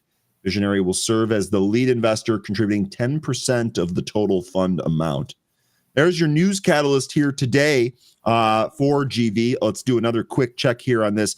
As of the most recent print, and by the way, we did get a new short interest print. I had told you at the beginning of the month we were expecting this. So new print here as of yesterday, 26.39% of the float shorted here. Days to cover still of only one, so it should be able to cover up in just one day. Float of 2.25 million. So what do you think on GV? We gonna have another winner here, 13? This one may actually provide more of a trade than some of these other ones because of just how fresh the news is. I see that there's a big supply area that it just ran into and came back in. Yep. So that's going to be the big area to get over for me. It's between 460 and 520. If we can get through that, then I have 665 as the next upside resistance level. And I've got a number of them all the way up to 12. But first thing I want to see is that supply area get taken out before I even decide to take a trade in this. It is beneath VWAP now after having that initial spike up to 489. So if this continues to curl and recapture VWAP, we might have something here that we can at least trade this morning. Yep. Yaz here mentioning that GV went parabolic last time. Yeah, that's one of the reasons. That's one of the reasons that we're covering it here. Well, could do that again. Well, see, here's the thing. I've noticed that when it does go have these really huge runs, and you can look at like a daily chart for this, it seems these really large multi-day runs happen once every 10 months, but they have some other smaller intermediate spikes in between those times. And that seems to happen like almost once every month. So I don't know if we're getting one of these small once a month spikes or if this is going to go on another run. If we continue with the pattern that it's been giving us, where it does large multi-day runs once every 10 months, we just had one. So it's going to be probably, next year that we see this go on a multi-day run again, if it does it again. Yeah. Okay. Good stuff here on GV. Next one here we have is ATMN, Actinium Pharma. So do we have any news here on this one? Indeed, we did. Actinium Pharma to present business update at Trump's Mar-a-Lago Club today. Revitalized clinical programs focused on 3 separate market opportunities in myeloid malignancies, solid tumors, and cell and gene therapy conditioning with clinical data expected in 2025. So you're getting news here about a presentation at Mar-a-Lago. I don't know what they're going to present there. And then you're expecting more clinical data. I think the stock's performance is going to hinge on those data releases. You're expecting several of those here in 2025. Again, quick look around the horn here. 7.09% of the float shorted on that most recent read. 14.6 days to cover. That's based on an average volume that's only 151,000. We look at it today, we're just under 1 million shares, so this thing really hasn't picked up yet. Could squeeze until that volume really starts to pour in here. 31 million shares in the float. What do you think, 13? Think we got a short squeeze candidate here today, ATNM? Well, I didn't go into this one like the others, but I think the news about presenting at the Trump Mar-a-Lago Club today is going to be the thing to watch for. So you may not get that really big movement until the presentation happens there. Unless there's like some type of like slide that leaks data or hints at something or insinuates something. I mean, won't say it's not possible. Won't say it's not possible. Can't bank on it, but won't say it's not possible. I like that. I mean, it's in the price action that we're getting right now. It is creeping up. It is above VWAP. It seems like $2 is the current resistance area. Yesterday, it went as high as 223. So 220, the 220 area, especially 223, that's going to be an area to watch for on this if it continues to push up. But I don't have any levels on this. I could provide that for you later on after we open if we are. Yeah, let's see if it gets rolling. Yeah. I mean, if this gets rolling, then we can really start to chart out some of those levels. That'll work. Yeah.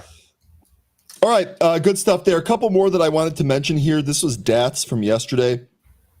This is DAT Chat that's had a huge move yesterday, a huge impulse move. Really didn't give you much the rest of the day. It is getting perky here in the pre-market. I guess watch it out of the open in case it has a big volume expansion move like it did yesterday. Pre-market volume here today, not notable like it was yesterday. So although we're curling up here, volume is just not the same. just keep in mind what happened yesterday. We talked a little bit about GME. The two things here, they reported earnings miss or beat on EPS, miss on sales. And then there was news that they're going to add Bitcoin to their treasury, to their strategic reserve. Kramer likes it, called it a ploy, said they're going to do my Bitcoin ploy. So GME here up 10.2% here, although it is off those $30 highs. This one can get wild, so we'll definitely watch the volume here and see if this one moves around. But that's what's going on here with GME. And by the way, someone, I think it was Jay, had mentioned the short interest. Short interest did come down substantially from when we first started talking about it. We were talking about this, it was 20 plus, as high as like almost 30 in here, I think. Yeah, right here. Almost in 2004, summer of 2004, it was almost 30% of the float shorted. We're down here all the way to 7.58% of the float shorted with 6.81 days to cover. So there is still some type of squeeze action in there. And this is on an average volume of 4 million shares. Today, actually, the 100-day average is 6.1 million shares. Today, we've already traded 5. This is definitely going to exceed that. So you should be able to cover up a bunch of those shares if this thing starts to get rolling. Do you have any thoughts on GameStop? I know it's been a while since we really talked about it. Well, I haven't taken a look at this to see what their Bitcoin holdings are, or we have that website.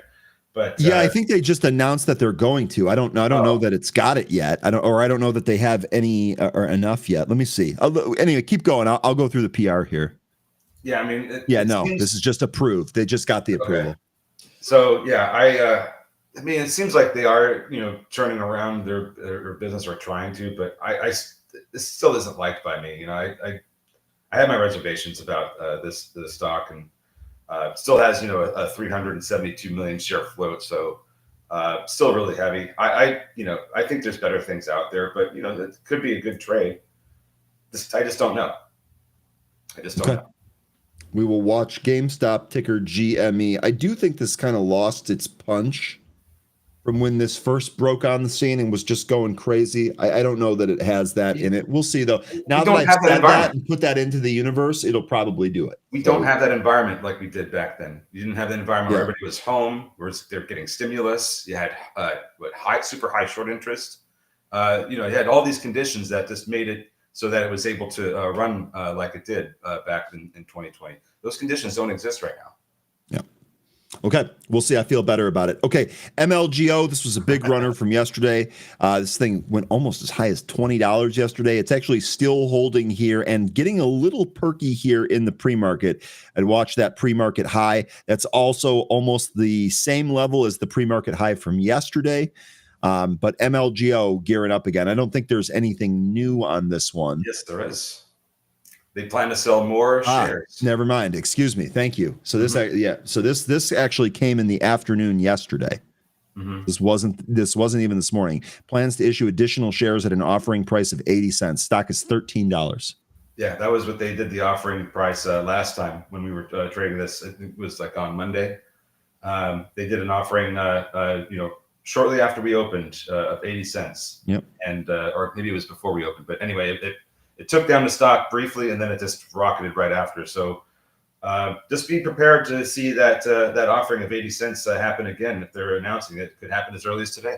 Yeah. Now, remember, the last time they did this, they talked about it on Friday. Then we got the PR on Monday. Yeah. So it was literally next trading day. It ended up doing that. MLGO still 13.24. Stock still got the juice at the moment. Great idea, Yaz. The next time we have a pandemic, we'll go back to GME. Absolutely. Yeah. No offense to Yaz. Hopefully we won't have to do that. I'm hoping that we don't have another pandemic. But you're right. We could always revisit GameStop and see how they're doing there. Okay. VVPR. I see Crow laughing about this one here. It looks like we are spiking. This was another one from Monday. We're about to open. I mean, you still need to get to some of those big names. We have 3 minutes till we open. VVPR spiking here. We'll see if we end up get rolling here. We want to see some more volume in that. Which of the big names did you want to start with? Chewy? I think Dollar Tree? I think we were going to start with Tesla, weren't we? I've got Tesla, Nike, Chewy, and UPS still on the list here. So yeah, let's do it. Let's go to Tesla. Okay. So Tesla, let's just look at levels, because I think I mean, I don't know what your thought is on Tesla. We did capture the 200-day SMA yesterday, but we're trading beneath it right now. Do you think this is just a really spring-loaded bounce that we got here, and we could be coming back in? Because if we do, it looks like the area of support that I'd be watching is going to be that 273.60 area we identified a while back. That was the high from October Monday, October 28th. So I've been watching that level. That's been providing some support and resistance both on the way up and down. But 2 days ago, Monday, we blew right through it, and we got to use it as support on Tuesday. So I'm wondering, do we continue to use that as support, or do we fall back through it? If we do fall back through it, you have the 20-day SMA right beneath that at 258. Yeah, my gut feeling tells me we probably test 300 here on Tesla before we roll over, but we'll see. We'll see about that. You're absolutely right on that 200-day moving average. See if we can hold above that. All right, 15 seconds. All right, I just want to really quickly mention Chewy here. I know we kind of ran out of time. Sorry about that. Chewy here. Shares are trading higher after company reported better than expected Q4 sales results and issued Q1 guidance above estimates. You can actually see we're right here beneath the 100. We'll see if we can recapture that and then maybe recapture the 50. Does look like it's kind of broken a near-term downtrend. So we'll see if that continues here today. Okay, we are open. Let me get over to the main workspace here. Let's take a look at what's moving around here. GameStop, first move up out of the open. And we'll get some more OSRH. It looks like it's starting to percolate. We'll get to some of those other tickers in a bit here once we get past this rush here in the morning from the Indeed. bell. Also, VVPR here looks like 350 is the spot that's stopping it there. OSRH looks like it's trying to go off of this. What? This is the 15 EMA. Nope. Right back down to the VWAP. Watching me see if it holds the VWAP there, 397. Yes, Surge trying to do exactly that. It's been a consolidation ever since we had this this high of 297 in the after hours. It's been kind of compressing, making lower highs. It's kind of getting in right in the middle of the VWAP here. It's slightly beneath it at the moment. So this is all going to be about the volume. I feel like this needs a lot more volume to really get rolling. BLNE, looks like it's trying to go, but can't quite get it yet. None of these are really getting going here, are they? Nope. OSRH just getting support from VWAP. Surge trying to recapture it. BLNE still a ways away from it. Needs to get up towards what is this 350. Chewy tested our trend line here, couldn't really get above it, and is now holding below it. $35 is where I've got that trend line just about. Oh, let me get my option flow scanner rolling here for today. We're getting some of the quantum plays that are really moving here right out of the gate. That seems to be the ones that are doing pretty well. Looks like MLGO is halted to the downside. Yeah, these quantum names are ripping out of the gate here. I think somebody was mentioning that they could squeeze. I think you may have been right about that.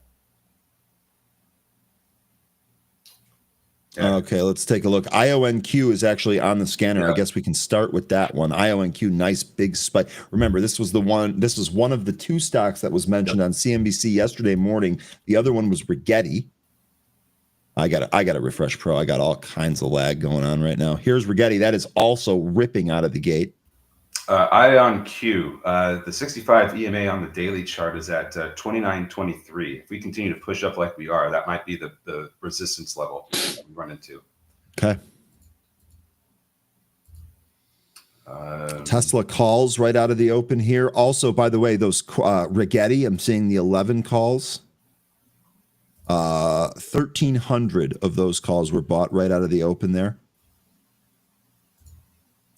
Tesla here, first move down, and we're seeing calls get bought into that move on Tesla, TSLA. Chewy here is trying to bounce after that opening print pull. All right.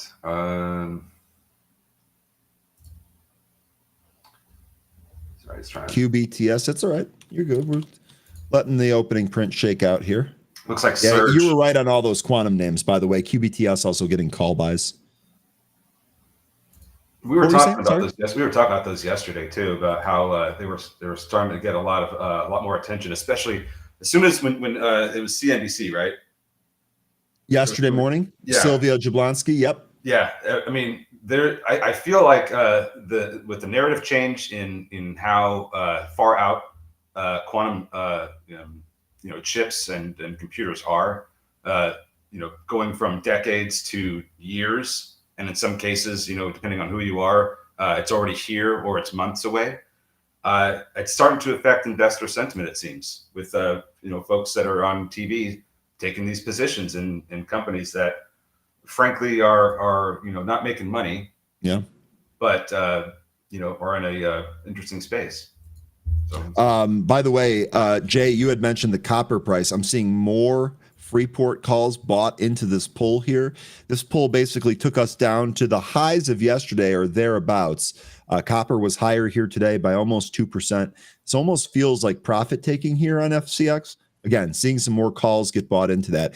Chewy calls here. These are ones that expire this week. So this is a short-term trade. It looks like Chewy is continuing to bounce after that pull. You guys are mentioning ONDS. Good to see. Still got a ways to go here, but up another 8%. This has been, I'm not surprised that this thing's going to get back above $1 and hold there. This is not going to get delisted. So not really surprised. I think that the reaction to this was an overreaction. Thank God we were adding in the 60-cent handle.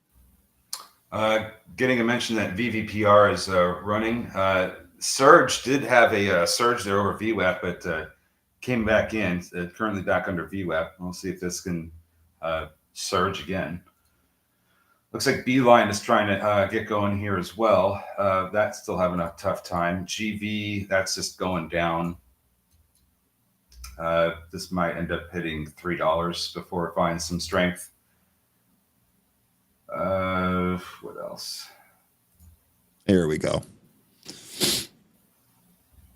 Surge, this is one of these first levels here, this 280. We'll see if it can get above that. Yep. Yeah, I have. There seems to be a wall of sellers around the 290 area as well. Tesla's rolling over here. That's interesting too, because I saw a lot of calls getting bought into that.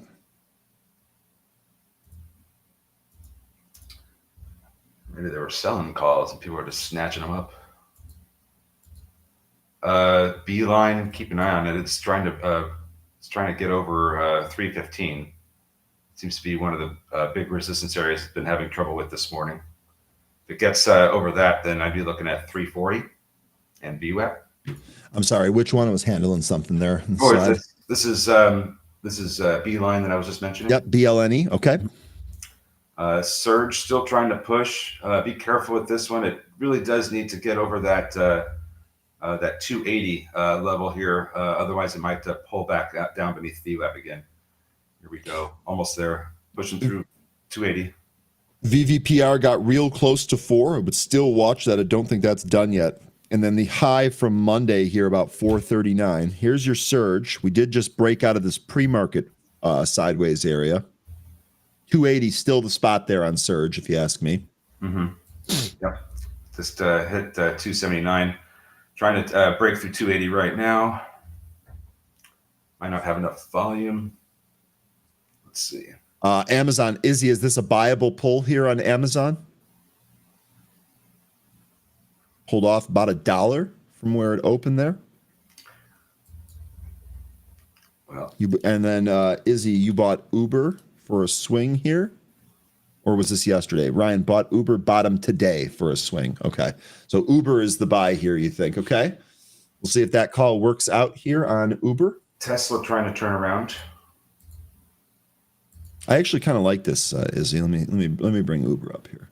Also, breadth looking pretty good here. Dow's the only thing with negative, or in the negative here, breadth-wise. SPY, Qs, Russell, and Nice all positive. MLGO is open again. That initial drop that it had, it tried to rebound. Wow, this thing is just all over the place. Be really careful with MLGO. It's open, it went back up to VWAP, and then it came right back down. Be very careful. Maybe there's other things we could trade too, especially if with an offering looming on this. That's 80 cents, which is very far away from Now, where. remember, the last time it Yeah. did that offering at 80 cents, it went up from that. Well, it went down initially, and then, yes, Yeah. you're right, it went up. So, but I don't want anybody getting caught and having their stops get demolished. Me if they're either. in this already, and they do that offering. So just understand the risk you're taking here with MLGO. It has a high risk, high reward situation.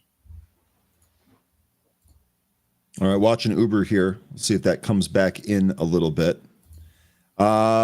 Surge. There you go. That broke that 280. Now we're going for yesterday's after hour high at 298. It did not quite print 3, but that looks like that's going to be on deck here today. Nvidia's rolling lower here, seeing some puts get bought into that move lower. How are we doing on some of these other ones? GV down to 305. That just about hit its $3 level. Freeport. So it looks like this is trying to bounce. This is back in the green. Mm-hmm. So Freeport just kind of testing that red-green line. OSRH has done nothing but pull so far. DATS looks a little rough. ATNM, that pulled in a little bit. VVPR going for 4. There's your 4. So all you Nice. VVPR traders, you guys were on the right one here. Clean slate. Well done.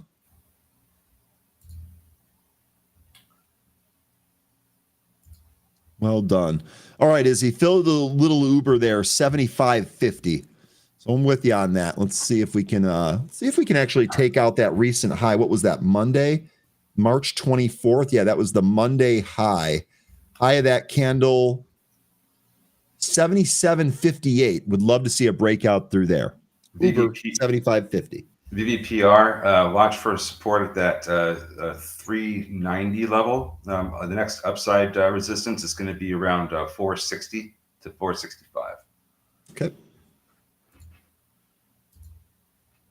We also had some news here this morning on Dollar Tree.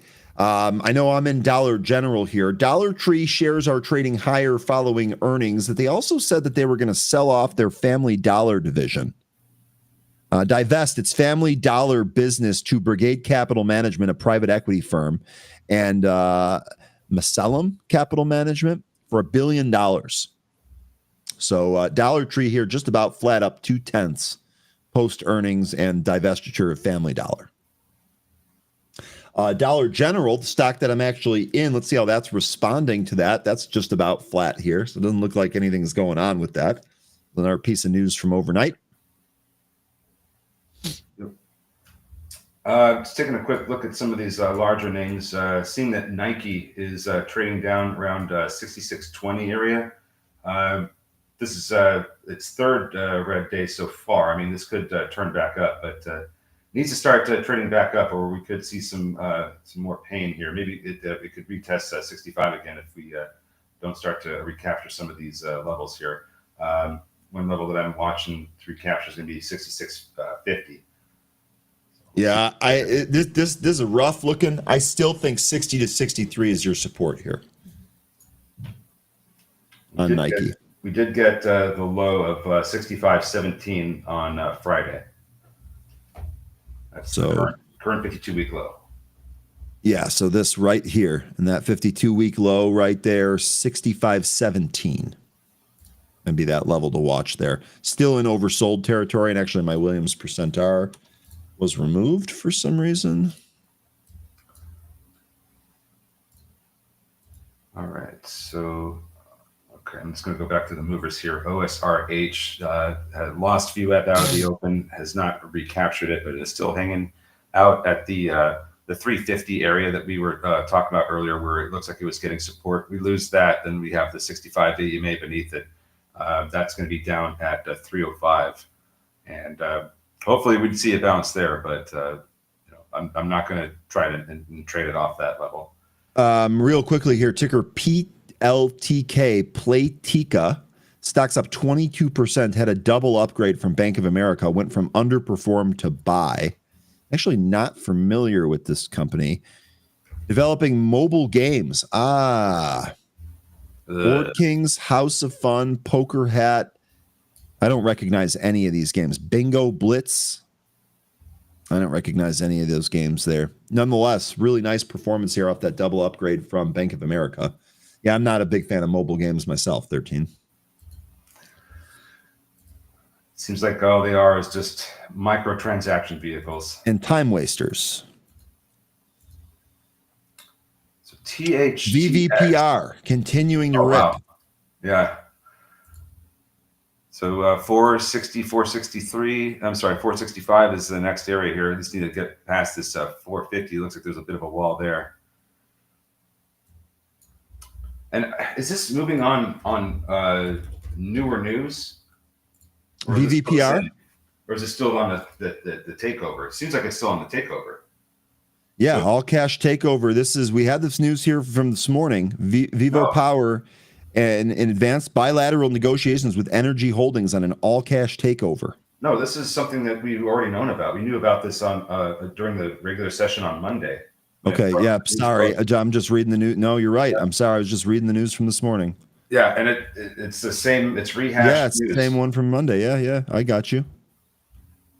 So just be careful because once the word is out that this is already known. Did you go through both this? I wonder if there's anything different there, like between the two PRs.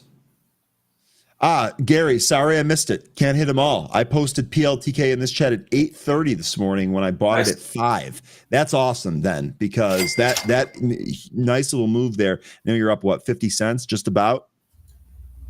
Good stuff, Gary. Sorry I missed that. I could see PLTK going to 6.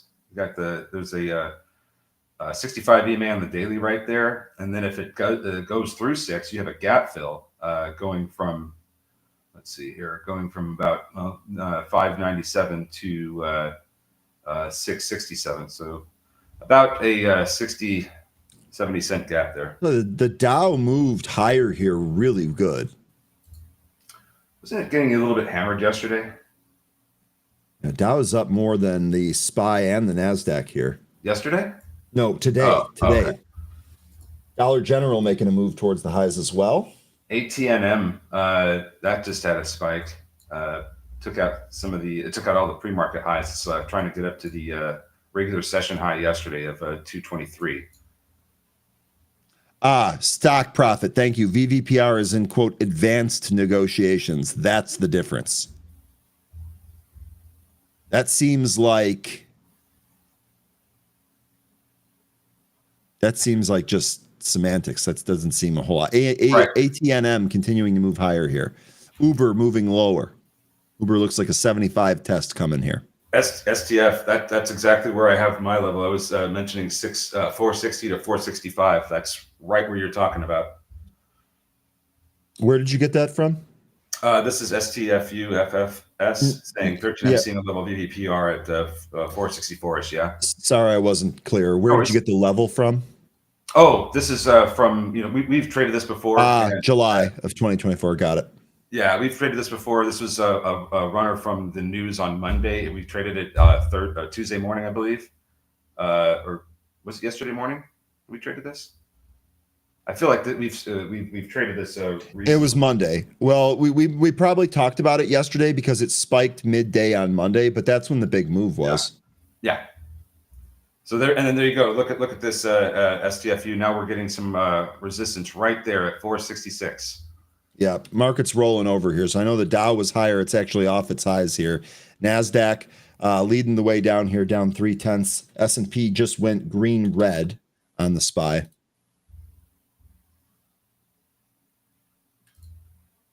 IRDM had a nice move this morning. How my space plays doing? Feeling like we need to take another look at the space plays at some point soon. Feel like they may be finding some of them may be finding their bottom, but I still like that Syrian IRDM stocks that pay dividends. And remember here with the SPY, that 74.11, that 200-day, we talked about this right at the open when we started the show here today. Wanted to see if it could hold above this. It's great that it's got 2 closes above that 200-day, but you really want to see 3 or more. We'll see if SPY continues to roll here. 574.11 is the spot for that 200-day moving average. Now those May 50 calls for FCX. Mm-hmm.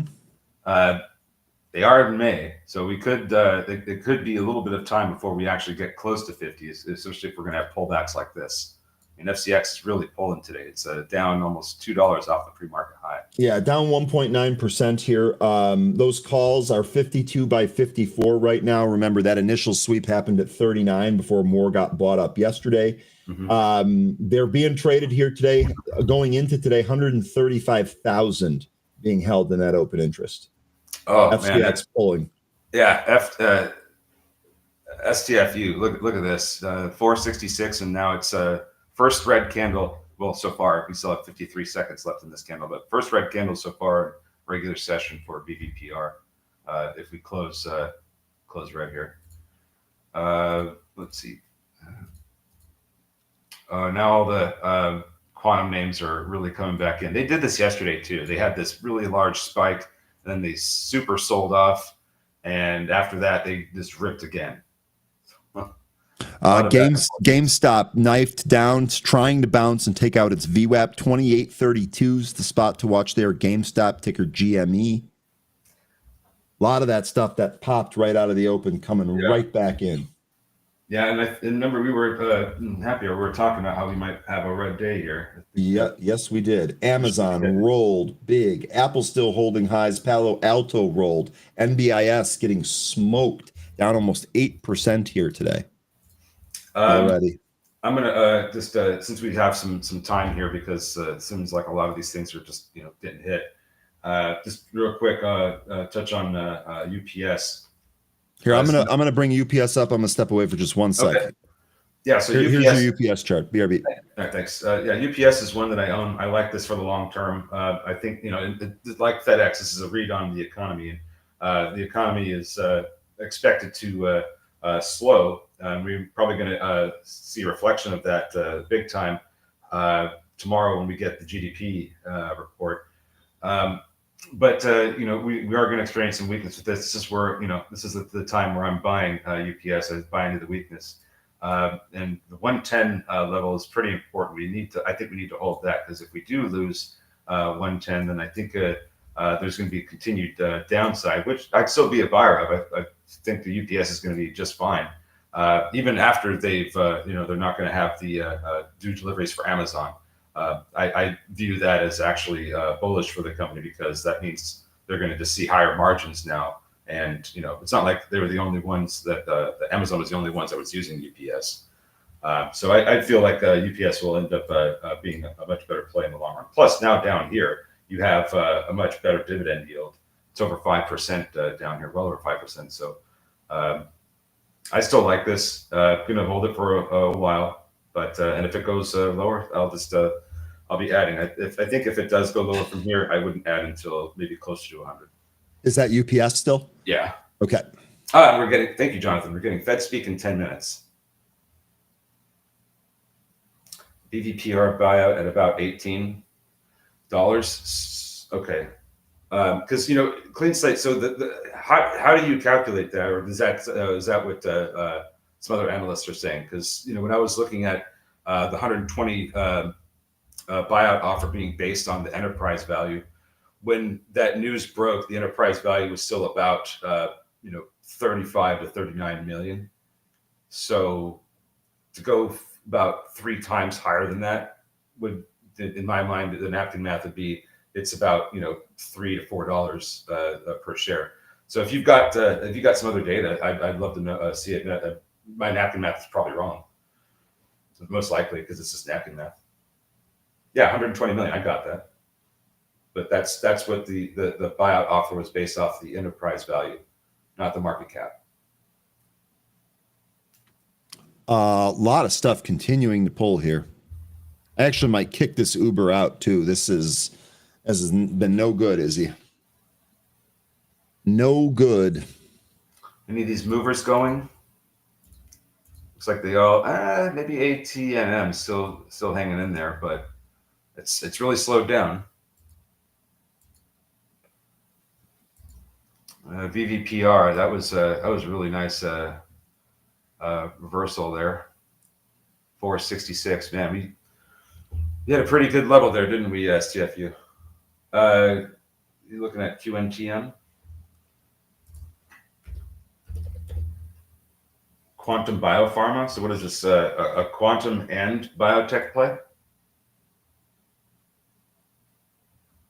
I don't even know who you're talking to. Oh, I'm talking to STFU, who's mentioning QNTM. Oh, okay. I can't.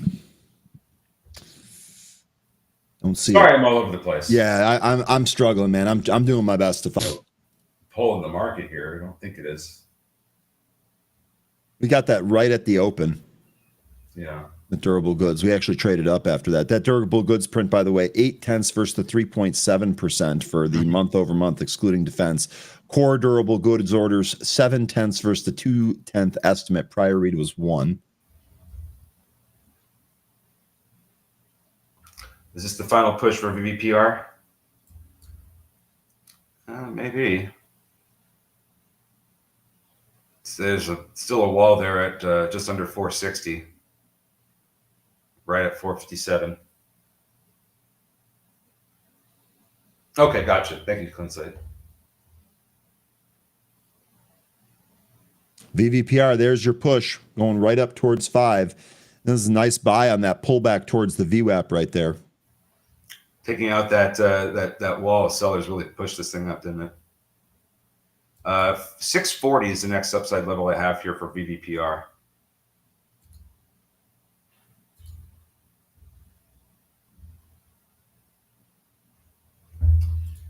All right, meantime. Okay, SPY lost that the 200-day moving average value. We care more about the close than anything else, but we did just lose that level right there on this pullback.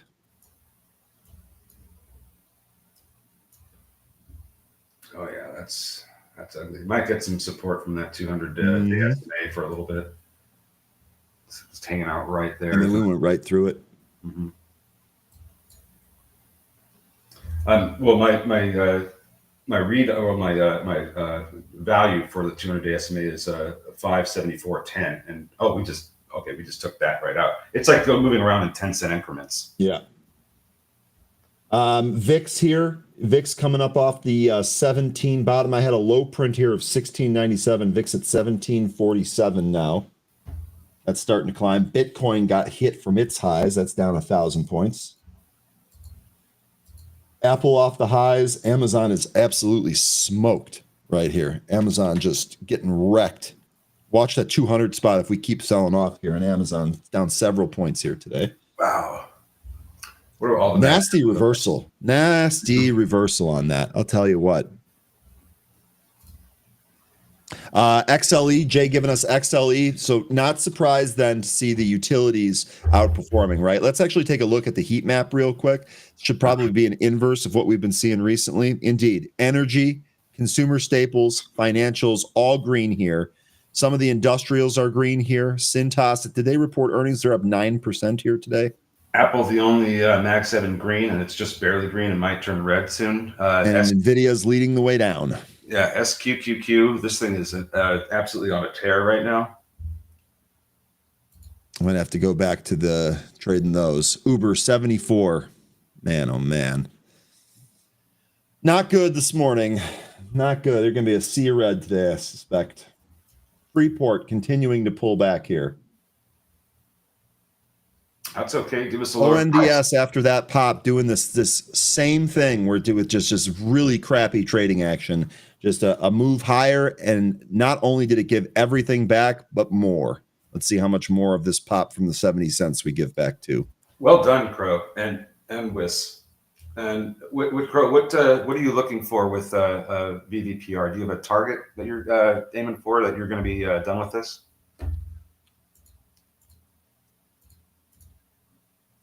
All these other movers just not having a good day at all.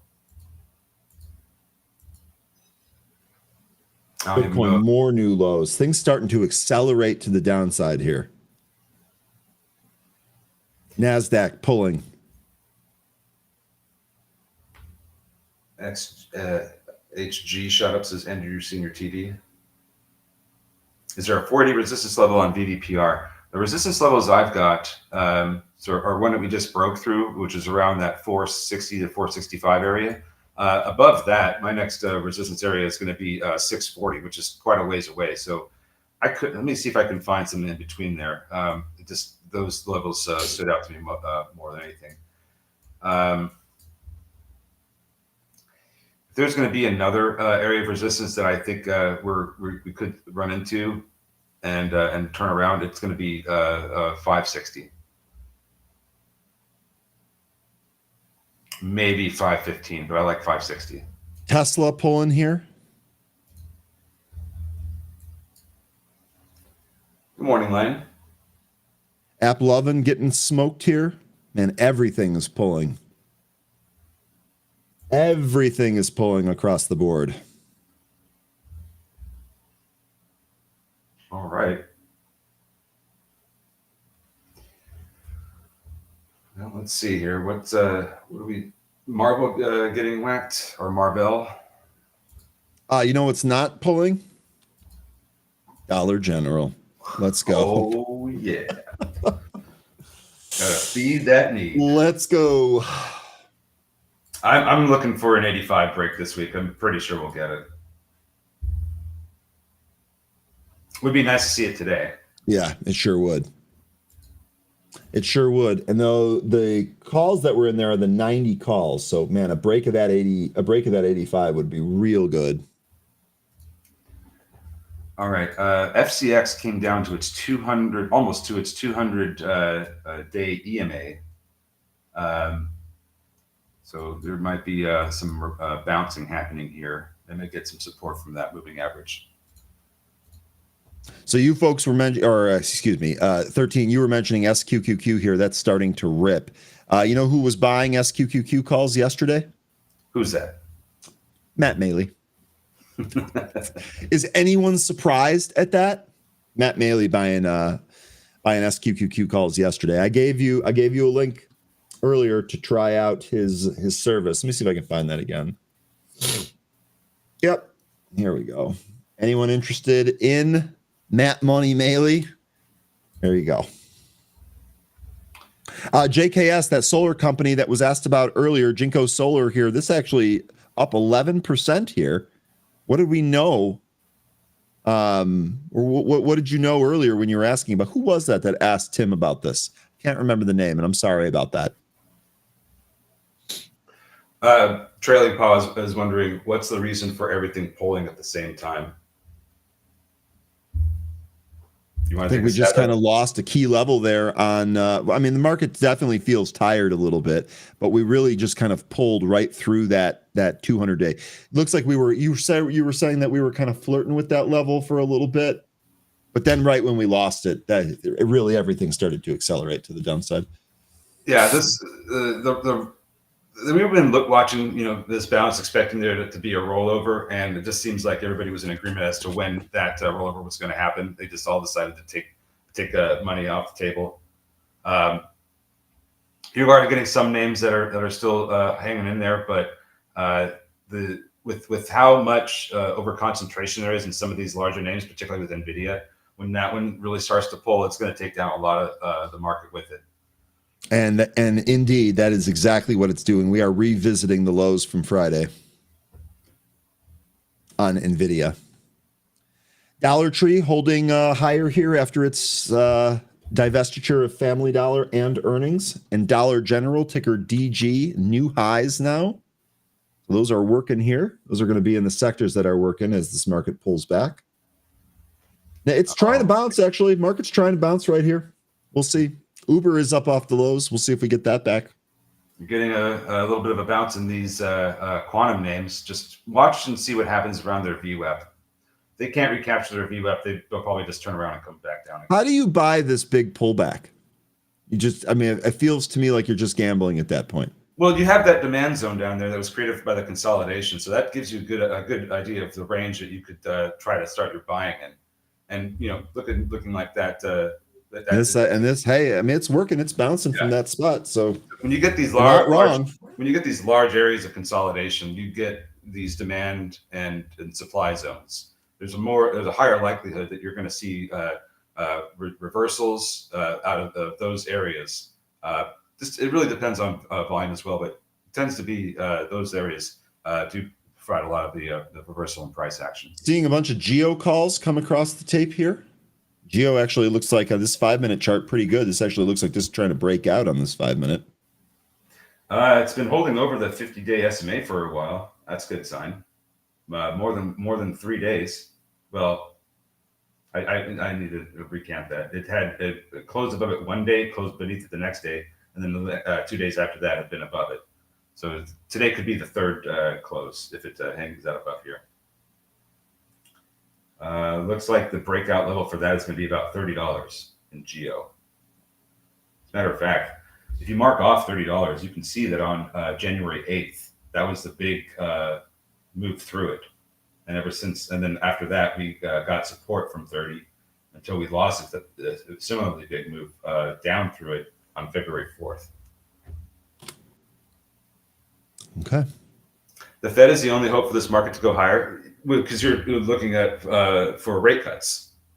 And, I agree with that. I think we will see the Fed give rate cuts, but probably not until the second half of the year. And I almost think that the market could really pull more before that happens and kind of entice that. And I'm all for that. I'm all for that. I'm a little bummed I got caught off sides here a little bit today, but otherwise I'm all for the market moving lower.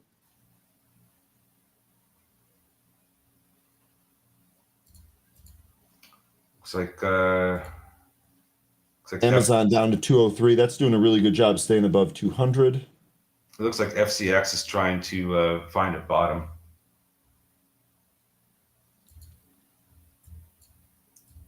Man, am I so glad I sold that yesterday or sold partial yesterday. That was definitely the right move. Looks like VVPR might be done for a bit here.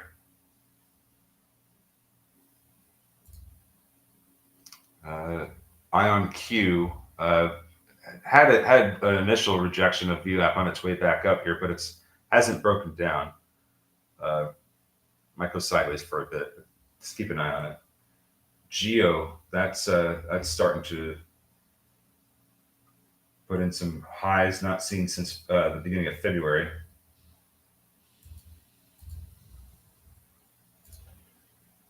GME still holding up here. This 5-minute doesn't actually look terrible, especially as we move through the VWAP here.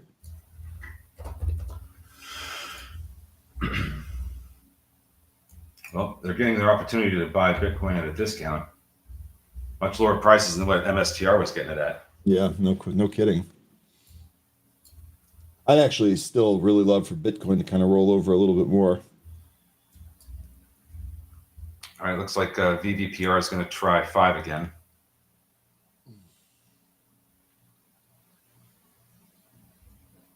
Regen cut in half, says AI Rod. I don't feel good with this VVPR. I feel like entry was earlier and I just missed it. Yeah, it could be one of those. Well, I mean, this is probably the best performer of the day, was it not? I mean, this is a huge move out of the open here. It just wasn't on it. I mean, it does look like it could roll over pretty soon. Or it could just blast off again. I guess that's kind of the reason why you're a little bit skeptical about this, because it could just do either. So I agree. I think there's a little bit of a higher risk up here. ATNM had a big old pop up to 241, and it's pulling it right back down to VWAP. I counted out VVPR too soon. He's probably talking to me. I mean, it is hanging out up here above VWAP, but when I look at the buy side versus the sell side, the buy side has a lot less volume at the moment. So I'm just a little bit for the purpose of day trading, I'd want to just wait for it to come back in a little bit before I went long here, and it might just continue. It could probably rip right now, or it could rip later on, but. I don't want to own this move up here. I'd want it to come back in first. BNZI did actually take some new highs there on BNZI. That's the former one that we've tried before. Former runner that we've traded before, excuse me. Yeah, Lunar is trying to recover still, trying to get that over. Getting pounded. Trying to get back over that 20-day SMA. That value is going to be at 944. We're at 932 right now. It could be gearing up to make a break over 10. And that might be on some news that they receive another NASA contract. We'll see. I mean, they've got work to do. They have another launch in October, and they're likely getting squeezed because the short interest is quite high. RL, you were asking about SMCI. Nothing's changed here. We're still kind of using the top end of this parallel channel as resistance. We also really couldn't get above the 500-day, it looks like. The 200-day is actually riding right along the top end of that channel. This down 6% here with the market being weak and NVIDIA kind of leading the way down here. I think this is a short today. Some of these movers from this morning look like they're trying to find bottoms here. OSRH looks like that's trying to come back up to VWAP. Surge trying to do the same thing, even though it has a little bit of a ways to go, and that's got some consolidation to work its way through that could be, proved to be a little bit problematic for the stock. BLNE hasn't turned around yet, but it is. It seems like the selling may have slowed down. I think the next 10 minutes will tell us if it's going to go lower or not. THTX, kind of the same thing. GV, that one's starting to turn around, it looks like, after hitting 305. Need to recapture the 65 EMA and then make its way through the consolidation in the pre-market in order to get to VWAP. Okay. SPY on that last bounce pulled even more. We're still holding the lows so far, but sure doesn't look strong at all here today. VVPR popped to some new highs there. Yep, just hit that 5. Yep. 514. I'm going to still watch that volume there. We're continuing to compress here, but the movement in VVPR doing well. Nice job for all you folks that were trading this. You guys are doing a way better job than me here today. That'll work. Yep, that'll work. I think I said 560 was the next level for this, because I still have 640 marked off, and I'm really looking at that one, but I may have mentioned 560 for VVPR as well. It looks like GME is trying to turn positive here.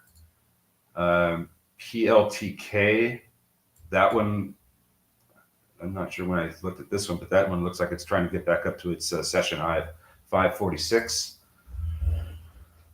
Yeah, BVPR 516, 17, 18, pushing higher now. Nice job, Crow. 220 to 511 there on VVPR. Really good stuff. Just another day at the office. Really good stuff.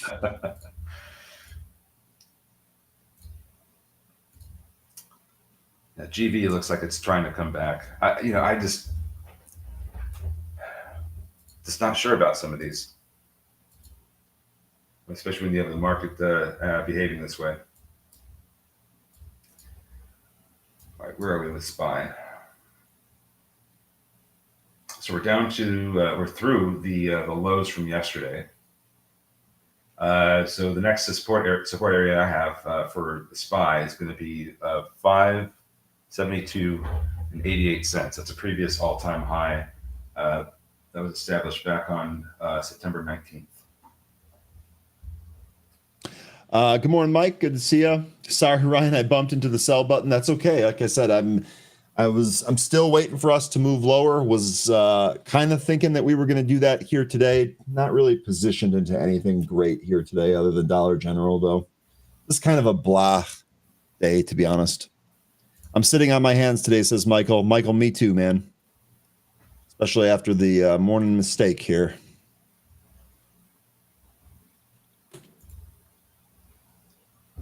We'll see. Give it some time.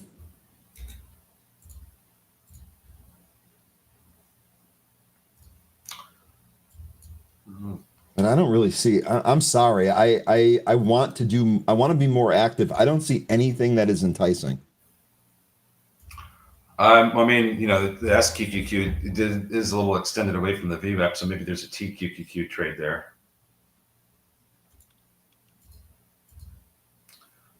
We just got a big old spike with VVPR. That took it up to 547.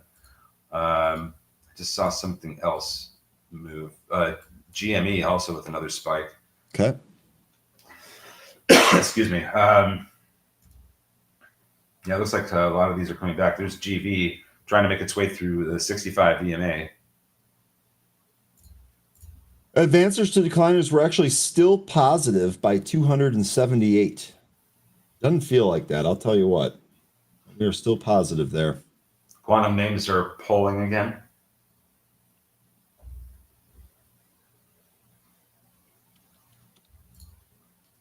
MLGO is just kind of sideways now.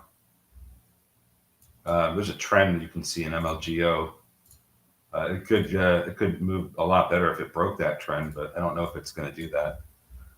Even if it does break that trend, you still have that risk of them dumping the offering on you. Are you talking about here from today? Yes, there you go. Yep. Gotcha. PLTK about to make a new session high. 550 in VVPR.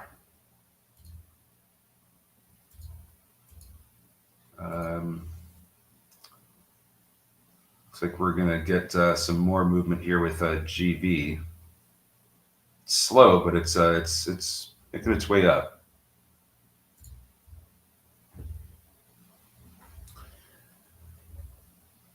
Yeah, it seems what it's like there, Tom. You got this surge in quantum, and then a big sell-off, and then another surge, and another big sell-off.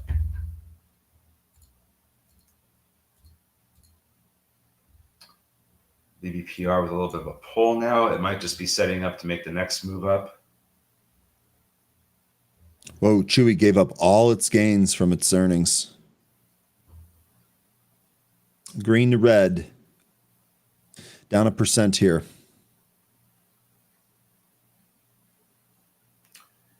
Government could face default risk as soon as August without debt ceiling increase. I think that's a nothing burger, personally. Well, it probably will set up a showdown in Congress. That's going to. I mean, and every time we have those, something happen. I mean, it's just I don't know. That seems to me like a nothing burger. It'll be something to trade on, I think, but it won't have lasting effect.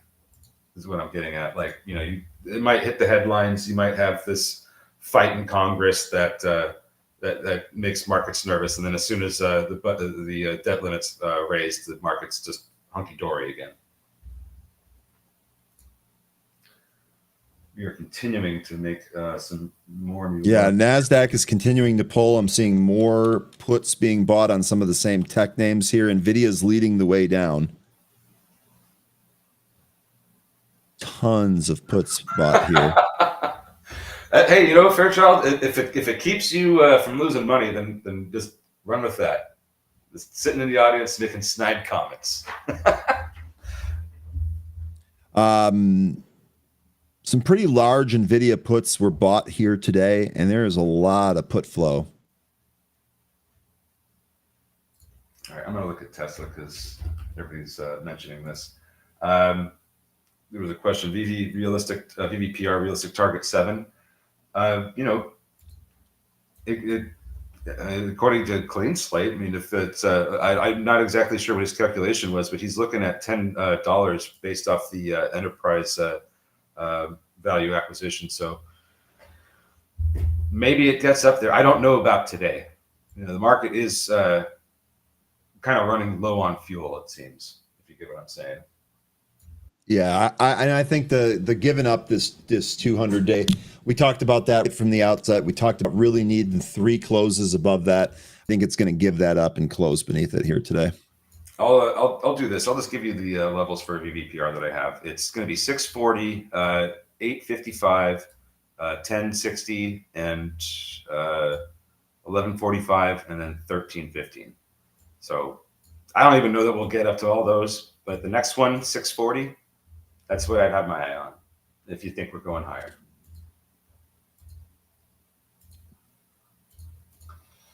And Tesla coming down to that 273.60 level pretty soon. Still about $1.50 away, but it's not showing any signs of really slowing down yet. On which one? Sorry. Tesla.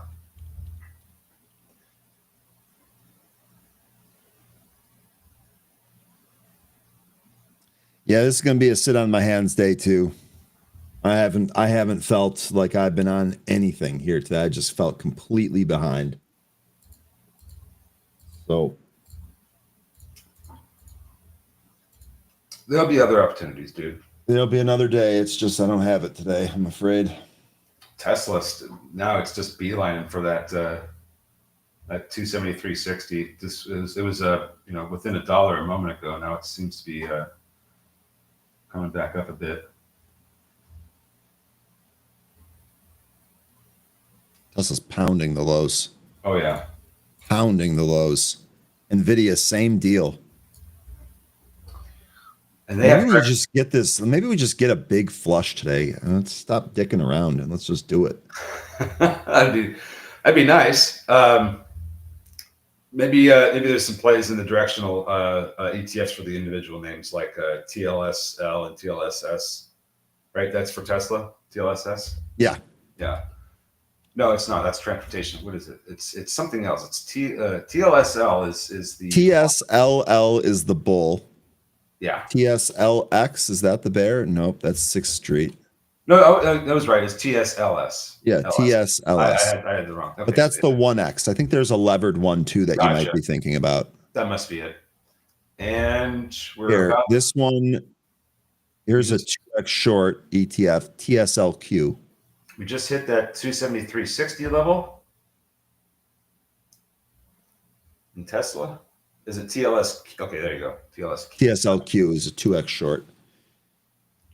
So we could see a bounce here in Tesla coming. You look at TSLS that is pretty extended away from that VWAP. The 273.60 level is a level I marked off here. The RSI on the 5-minute chart is under 20. Feel like that if anything, we're going to get a brief bounce before going lower. New lows on SPY as we continue to pull here. New lows on Bitcoin, new highs on VIX, new lows on Amazon, Apple, Netflix, Goldman Sachs. We got more room to go down here. Yeah. Tesla new lows, Nvidia new lows. Nvidia on 115 right now. Right now. All right, let's get that closed beneath the 200. Let's roll back over. 551 is that 10% spot. See how quickly we get there. New lows in Uber. I might hang on to that little piece. I took just a little bit. Just trying to get this Bitcoin chart to work here. I want to take a look at something. This is my broker's chart. I can bring the Bitcoin chart up if you want to do that. Sure. Yeah, because I think we might have. Okay, so it's doing it for you too, where it's not showing any price action today on the daily chart. It is. Yeah, it is. It's like flat. We have not been hanging around this area all day. Yeah. We should see a lot more of that price action on the daily, and it's not showing it. The point I was going to make is that, on my broker's chart, it shows that we have a series of upper shadows here. You see it on the daily chart with this one, with the last 2 days.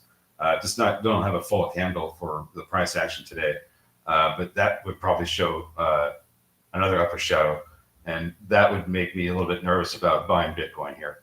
So again, this is all part of what I'm hoping happens on Bitcoin. We covered this before you jumped on here this morning, and I was saying we're still in this area and beneath this top trend line here. I suspect that we probably just roll over and follow the bottom trend line down towards the 70K. Cleo Mars saying CNC is up.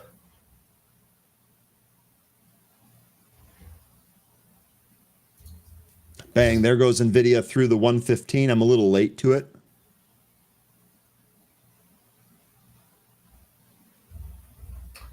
A little interesting double bottom here in CNC on the daily chart. Neo, new lows. You want me to go to CNC? Sorry, 13. That's okay. Don't worry. I'm just, was looking at what Cleo was saying. Talking about CNC, Centene Corporation Common. They're up at near a resistance area. Having a hard time getting above and staying above the 50-day SMA. Perhaps this is the day that it actually does it. That's what I'd be watching for, CNC. If it can get, this move over the 50-day SMA, if it can hold that for more than one day. 3 days would be ideal, but so far since February, when it lost that level, has not been able to hold above it for more than a day. All good, Kev. We got you. Sorry, I don't feel good about being active here today, so sorry about that. It's all right. We can still talk about what we're seeing here. Yep, wait it out. Again, this is what I've been. I feel like this is still late too. I've been waiting for this for a while. Dollar General did break that 85. Hey, there we go.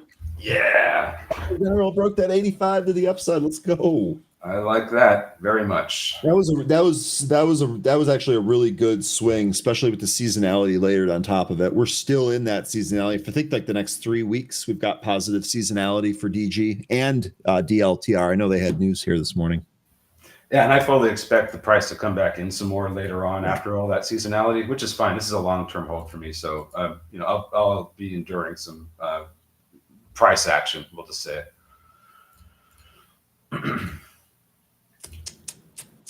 Let me take a look at that real quick. Another way. Yeah, still looking for that test of the 200-day SMA. And that's up at 91.27. So the $85 break. That's the first big step to get through. We could move through 85, trade up a little bit, and then get a bit weak since the RSI is getting to be a little high. So maybe over 85, we start to see a bit of cooling before we hit the 200. Jaboni laughing. EA Sports. How good was that? How good was that? But I can actually go to the bigger chart on EA real quick. 146 here. So I'm all out of that trade. But man, oh man, look at that on EA. Nice. About that. This was the best trade of the year so far.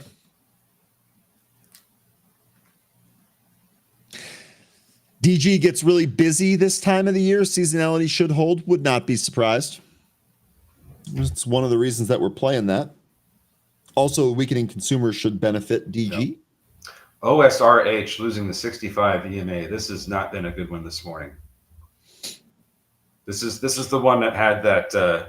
It's the holding company for the one that just had the drug trial. Market breadth has all flipped to the negative now, and we're talking about how that looked better earlier this morning. Not anymore. Everything in the red. GME trying to put print new intra-session highs. It's got to get over. What is this high here? 29.37. The pre-market high is 29.92. So if we break this session high, we could see that pre-market high. Anyone think GameStop outperforms SPY the rest of the year? We're talking about that a little bit this morning. I don't think so. You don't think so? It's a no? No, I think once this all these corrective moves are over, the SPY is going to just do really well again. I'm still looking for 500 Microsoft by the end of the year. You weren't on earlier. I went over Mike Wilson from Morgan Stanley, their chief equity strategist, maintained a 6,500 price target for the S&P 500 index for SPX, said that the support is at 5,500. So it looks like he kind of shares the same thought as you. Good morning, Graf. Hey, Graf. Good to see you. Crow mentioning GDHG. I'm telling you, that was the junky Chinese name that Andy was talking about. Goldhaven, I remember it. Right up to its double top from yesterday, by the way.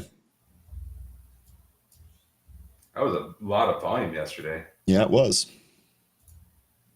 Right to the 200-day SMA. Didn't close above it, but now we're above it at the moment. Very extended RSI.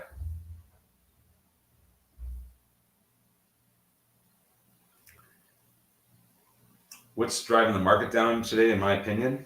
Loss of the 200-day. Well, we were talking about how the SPY was looking like it was getting a little extended and tired, especially with the volume yesterday.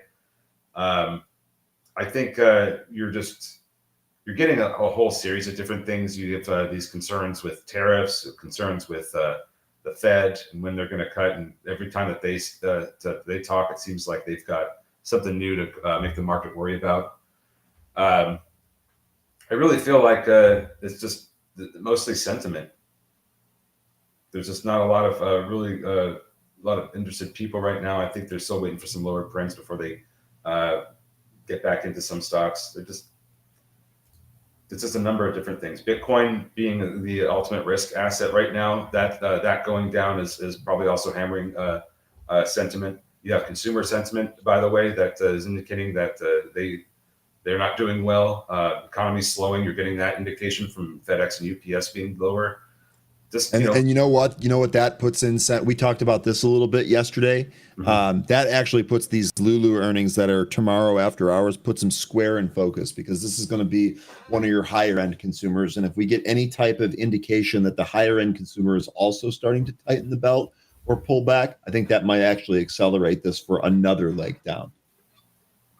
Yeah, I just that's a good point too. Is the market ran too fast in a few days. Yeah. And it did. It really just turned bullish too fast, and then there was some real exhaustion.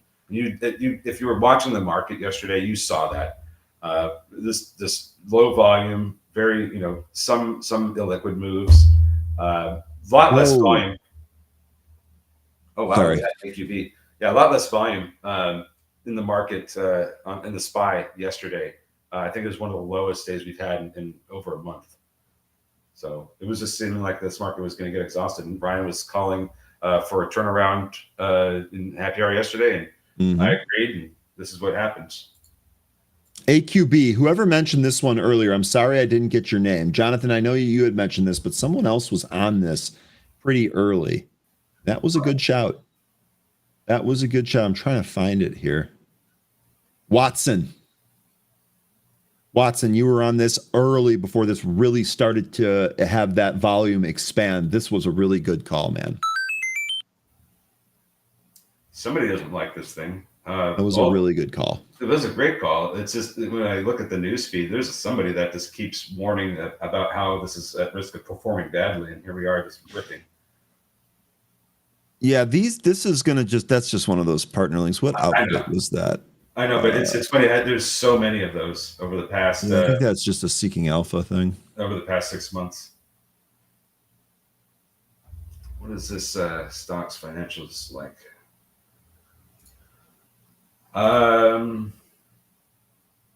Yeah, they're probably going to need to do a capital raise.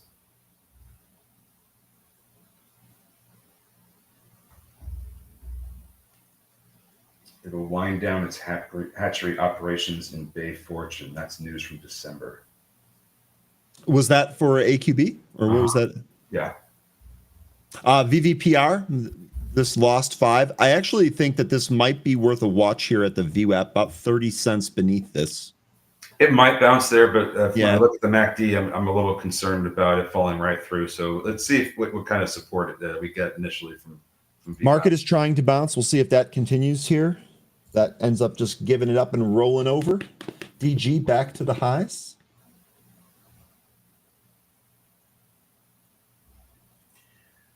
That's an interesting statement because I read this yesterday too about Fed Kashkari saying relative to other countries, the U.S. is relatively insulated to trade dynamics. It's because that we're not so dependent on imports as other countries or trade in general as other countries. I was reading that yesterday. And we are also the biggest consumer in the world. Yeah. And there's no way, no matter what anyone tells you, that we are going to be cut out. No chance. No problem, Juan. No problem. Yeah, Jay, it does seem like value is still holding up there pretty well, even with the market pulling like it has. Our heat map told the whole story. Yeah. It looks like we're starting to get some turnaround here on some of these movers from this morning. What are the group's favorite financials? I know probably JPM is going to be on everyone's list. Yeah. But are there any other financials that any of you feel real strongly about long term? Like, do you like Visa 13? Are you a Visa fan? I want to like the credit card companies, and there's every reason to like them. It just that there's with the current economic headwinds that we may be facing with the weakening consumer. I feel like there may be some short-term downside in the credit card companies, but for the long term, yeah, I think they'll do just fine and continue to go higher. So I think those might be decent ad targets if we continue to pull back. Yeah. Especially if they come into support levels. Yeah. Oh, I wonder if those might run against it though. I will say I'm a little shocked here. Dollar General is really kind of balancing me out today. I'm down right now. My trading portfolio is down $29. It's basically nothing given all the red arrows on the board. $29 generals. Man. So we did go down in SPY. We did go down to between these two all-time highs of 572.10 and 572.88 and found some support. Trying to turn back up here. Still have a ways to go if we're going to recapture that 200-day SMA.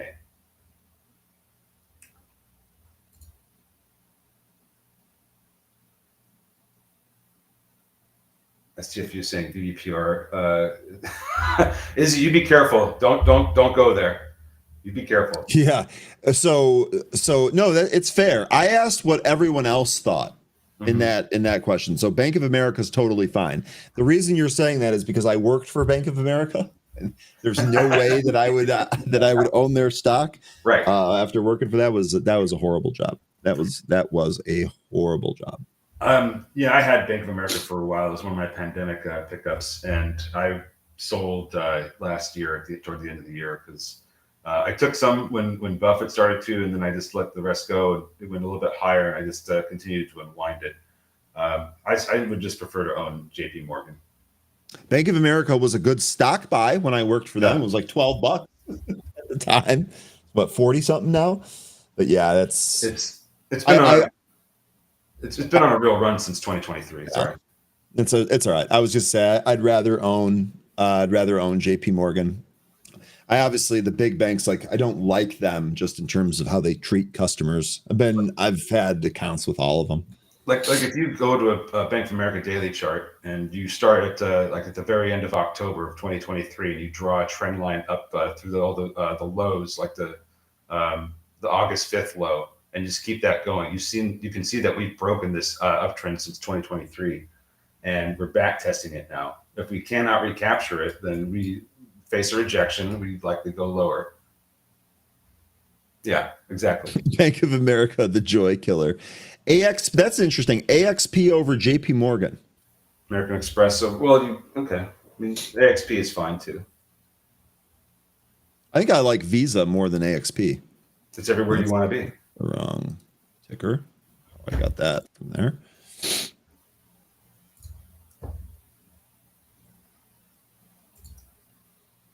So VVPR on that pull didn't quite get to the VWAP, but did do a pretty nice bounce from that.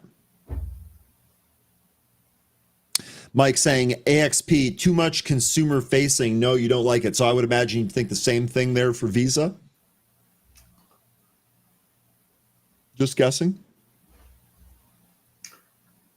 Are you STFU? You're referring to VVPR? Let me see if NIU didn't we have a gentleman in the happy hour yesterday saying that they bought this on the pullback? More continuation here for NIU. Let me know if you're out. I can't remember if they're in the morning show or not. Do you remember? You remember us talking about this yesterday? Oh, let me see here. It was very, very brief. It was someone in the happy hour had mentioned that they had picked this up on the pullback. That was a good buy. Oh, you know what? I think I may have broke that down. Let me see. Yes. This was the e-bike company. Yeah. In China. Yeah. And we were kind of joking and questioning if this is part of a a cycle in China, not like a bicycle, but a cycle in China where you have a whole bunch of these new e-bikes getting bought up. The users of these e-bikes are getting their bikes confiscated or fined because of the way that they're parking or using them. Just these ridiculous, these trumped up charges that they're getting, and sometimes they get these e-bikes confiscated en masse, and then they're consumers are left to have to buy more e-bikes, and so there's this cycle going on where they charge these users of e-bikes to try to generate income for the local government, and it seems like it's a vicious cycle. So, Crow, it's your birthday. Thanks, fam. Nothing like working 2 hours on your birthday. Beers cold, steaks ready. That doesn't sound half bad at all, Crow. Happy birthday. Amanda, for Visa, I only want to be on my couch, so it's not a very heavy lift for them. Oh, Amanda, your sense of humor is a good one. You got blessed with a good sense of humor. PYPL is undervalued. It might be, but being that it has exposure to the buy now, pay later system, I have a lot of caution behind this one. And it's about to death cross too. That's never a good sign. It could end up going lower.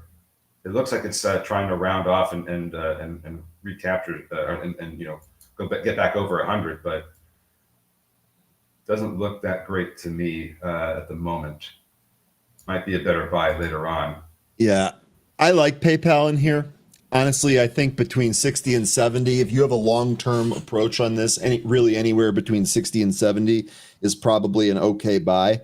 This is another stock that's on my list where if one day we just show up and the market's just getting absolutely pounded, this is one that might make a decent hold your nose and buy, in my opinion. Haven't been good trading this one short term, but over the long term, feel pretty good about this. I use the product. I'm familiar with it. They offer me credit cards every single day. PayPal. Big Aviz had a great take here on Capital One with the pending Discover acquisition. If you look at them as data companies instead of just financials, Discover has a huge financial network because of the old Carte Blanche network. Interesting. I do like Capital One too. That's ticker C, right? Citigroup. Capital One COF, is excuse me. I'm sorry. I'm sorry. It's COF. Yeah. I get those mixed up all the time. Literally just did it here. I actually like this product of all of the bank products. This one's one of the better ones. You do have some good high yield savings. This is it's in a bit of a channel. Let me just draw this here. COF is? Mm-hmm. You might be able to see it if you start with the lows, going back to like the pandemic, and then just draw your channel. Can you throw that in happy hour and I'll just bring it up? Yeah, I'm just it's kind of interesting. Okay, here, let me just do that. Because at the top of the channel, I didn't cover the part of the head and shoulders from 2021, but the midline channel still makes it look very interesting. Let me just show you what I got here.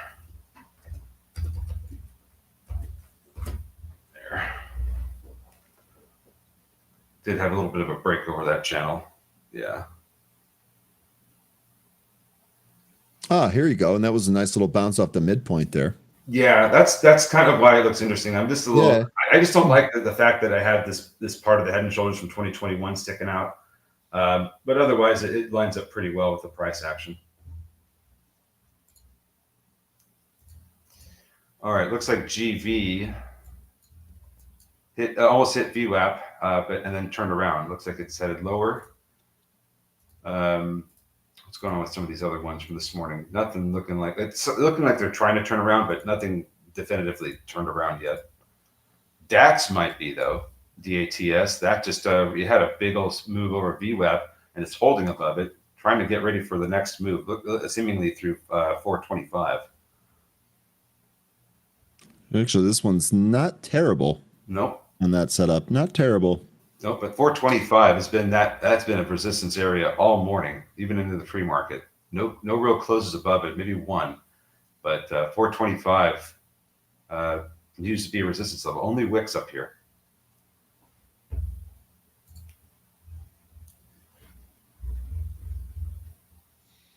What's going on? All right. Oh, How wow. did VVPR do? Okay, that's coming back into the view. What's up? No, I was just realizing what time it was. Even with the kind of day we're having, still having fun. Yeah. I mean, were you? I wasn't active today. I wasn't very active. Were you? I traded a little bit. Yeah, I took profit on some FCX this week. Wait for it to come down a little bit, and I'll re-add. Tried VVPR. Got a little bit off of that. There was another one that I did. No, I'm glad you hit VVPR. Yeah, that's the one I really felt late to, and then I just kept telling myself, just don't chase this thing. You're going to end up getting smoked. Yeah, just took little scalps off some of these. Nothing too major. It's been an okay day. Take care, Hellcat. Can we check WOR? That's Worthington, right? Worthington Enterprises. Whoa, Yeah, this actually having a decent move, 20.5% here today. They had earnings Yep. after hours yesterday. They had a nice big beat on EPS. Declared a dividend. What else? Huh? Designer and manufacturer of products sold to consumers through retail channels. I don't see a guide. Maybe it's something buried in the ER head or the ER report. So this is interesting. This kind of bucks some of the consumer barometer plays that we've looked at recently, right? I mean, I guess what was in that earnings report? Yeah, I see what you're saying, and that's kind of what I was looking at for the for guidance. I don't see any price target raises. Yeah, so not exactly sure. This is a nice, healthy move, though. I mean, really my goodness. And we traded basically right into a resistance area here around 51. We're almost there. Yeah, not a bad earnings. No. Big moves over the 200 and 500 day SMA as well. Now, I think you may come up to some resistance around 51.50. If you draw a line right about there, you can see it and look to the left, you'll see what I'm talking about. Yeah, I see it. Yeah. That 51.50 area. Yep. Yeah. So I think if I'm taking anything away from this, your move up may run into a bunch of resistance around 51 to 51.50. SPY and NASDAQ kind of rolling over here. Another nice little pop there in DG. I see Dollar Tree calls getting bought here as well.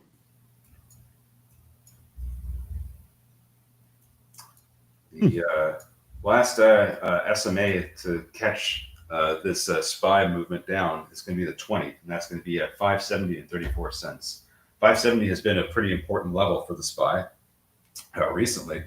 That was the area it was having the most trouble with ever since it lost that area, that handle from March 7th to March 10th over that weekend. It has struggled to recapture 570, putting in a number of wicks, finally getting over it on Monday when on Trump's comment that tariffs will be more targeted and not so broad. Less broad, yeah. Finally got over at 570. Now it's the support level that's going to have to hold. And I'm not sure that it will. IMTE, this was a nice move through yesterday's intraday high on volume. Congrats to anyone that took that. Let's see any news here, anything. VVPR, really knifing right now. Hasn't halted, but it lost VWAP and is at risk of losing 4.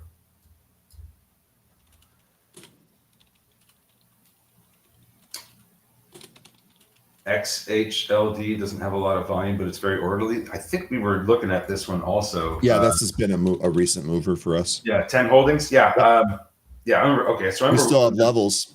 I remember getting asked about this one, and I just didn't have enough data because it's such a new issue. And then, of course, after I get asked about that, it rips on March 19th. Yeah, it looks like that 195 area is a bit of a support resistance area. It's an interesting level, 195. The last time it tried to get back above it, which was yesterday, it was rejected and went lower. 145 EA calls getting bought. That is continuing to go higher. IMTE still print that. Looks like that's going to try and go above 3. GME needs to get over 30 pretty soon, or I think we may turn around here. I don't like the price action it's been putting in over the past half hour.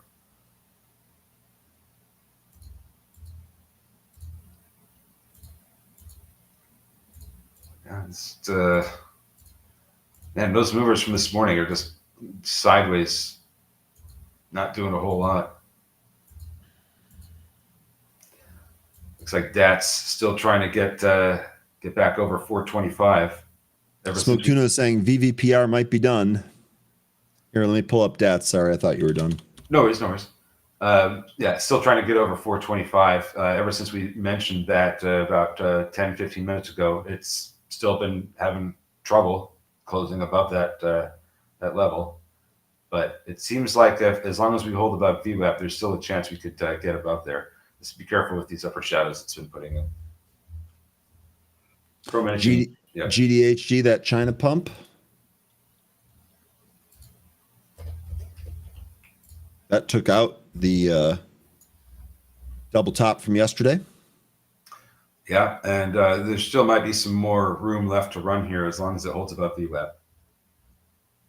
Webcoin saying nothing today had a very good catalyst. I'm with you on that one. I didn't feel great about any new trades here today. I still feel okay about some of the ones that were in, like the FCX, and actually I feel even better about the Dollar General one. But I'm with you on that. The other catalysts here, nothing great, at least not in my opinion. Daniel saying, did you guys outline any plans for trading the SPY? I didn't. When I covered the SPY here this morning, big thing that I was saying was that watching the 200-day is going to be paramount. We had 2 closes above the 200-day coming into this morning.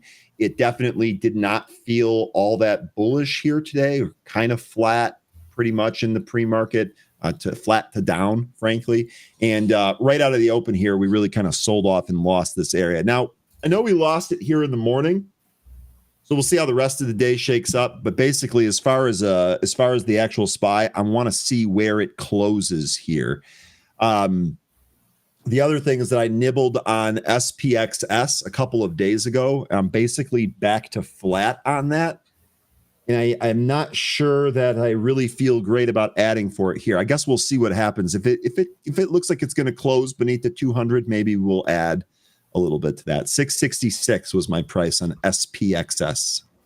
And we could continue to see some weakness tomorrow too. The morning we have a good amount of economic data coming out, Yep. starting with GDP, jobless claims. We're also going to get the Kansas Fed composite and manufacturing indexes. We're getting new pending home sales, more consumer confidence. I'm sorry, no, that's not us. Pending home sales, corporate profits, trade balance, lots of different economic data coming tomorrow and Friday that could have market moving implications in the morning. This new IPO is open here, EPSM. This wasn't on my list. Holding company and conducts business through its subsidiaries. It's engaged in import trading and wholesale seller of beverages in Macau. Okay. Not an IPO that I was following here, but that did open up here today. AQB lost its VWAP, although it's trying to recapture it. OSRH, I think this one might be done as well. I'll tell you what, these movers weren't all that. Aside from VVPR, the movers here were not spectacular at all. No, they weren't. But watch them just absolutely do like spectacular in the after lunch. It's I've been watching some of these movers that we've been trading, this week, and some of them just make these way bigger moves after this show's over and then after the lunch hour. This MLGO has been one of the big ones that have been doing it too. XHLD, one of those that we took a look at here. This is starting to go, and the volume is finally starting to ramp a little bit here. That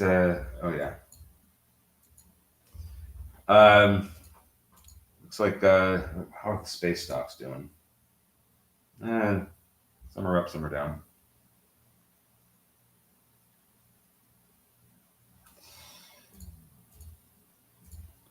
Yeah, just trying to cycling through all these, seeing what looks good. Amazon's coming up off its lows, Palo Alto off its lows, Netflix off of its lows. Netflix had a huge day yesterday.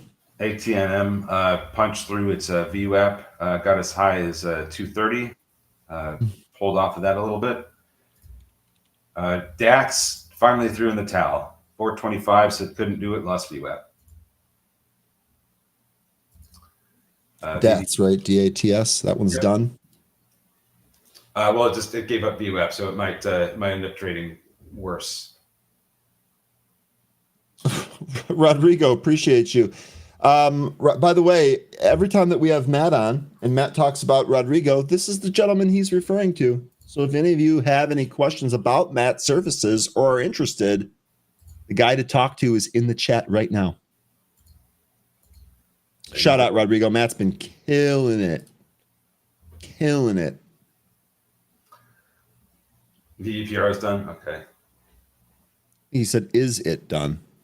Oh, is it done? He was asking. And some folks are believe that it is. It's underneath VWAP, so for me, it's just not something I'm interested in right now.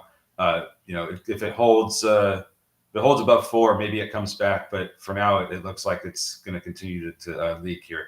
Let's look at the MACD. We got that crossing, and it's just been going down ever since. You want to start to see this curl up to give you an indication that this might be recovering, and haven't seen that yet.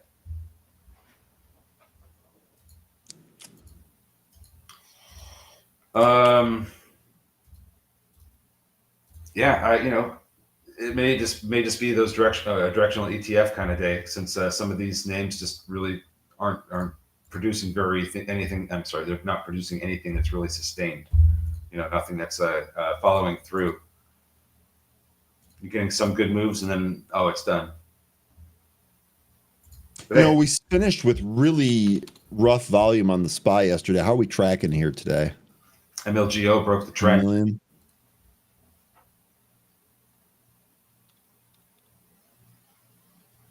Let's see if this has any follow through. MLGO. Here's your MLGO. Yeah. Daniel, I can't buy MLGO at Fidelity. They tell me that if you want to day trade it, just call us. How are you supposed to day trade calling them? You got to be able to hit buy and sell yourself. Okay, when I'm ready to sell, I'll just call you back. Yeah, come on. Oh, wait, you know what? No, I'm holding it back now. I'll call you back. I don't know. That's not going to work. That's not going to work for me. Dollar Tree up 9% on the back of that divestiture of Family Dollar. Dollar General behind it there at 3.6%. Dow is still holding on to green. NASDAQ down over 1%. This is a fantastic move in Dollar General. You got I love that it got the 85 that you were looking for. Yep. I love it. Now I want to see it close above it. Give a mouse a cookie. All right. VDPR, VSAT. This PLTK, this Playtika holding, this is doing a really good job kind of holding up here today. GameStop tried to push up to $30, got as high as $29.80, and now it is pulling.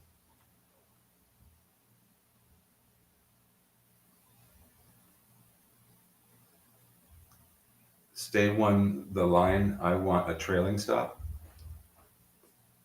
I mean, that's not bad if you think it's going to go higher, but you're not sure where to take your exit. It'll decide for you. Oklo getting a pull here.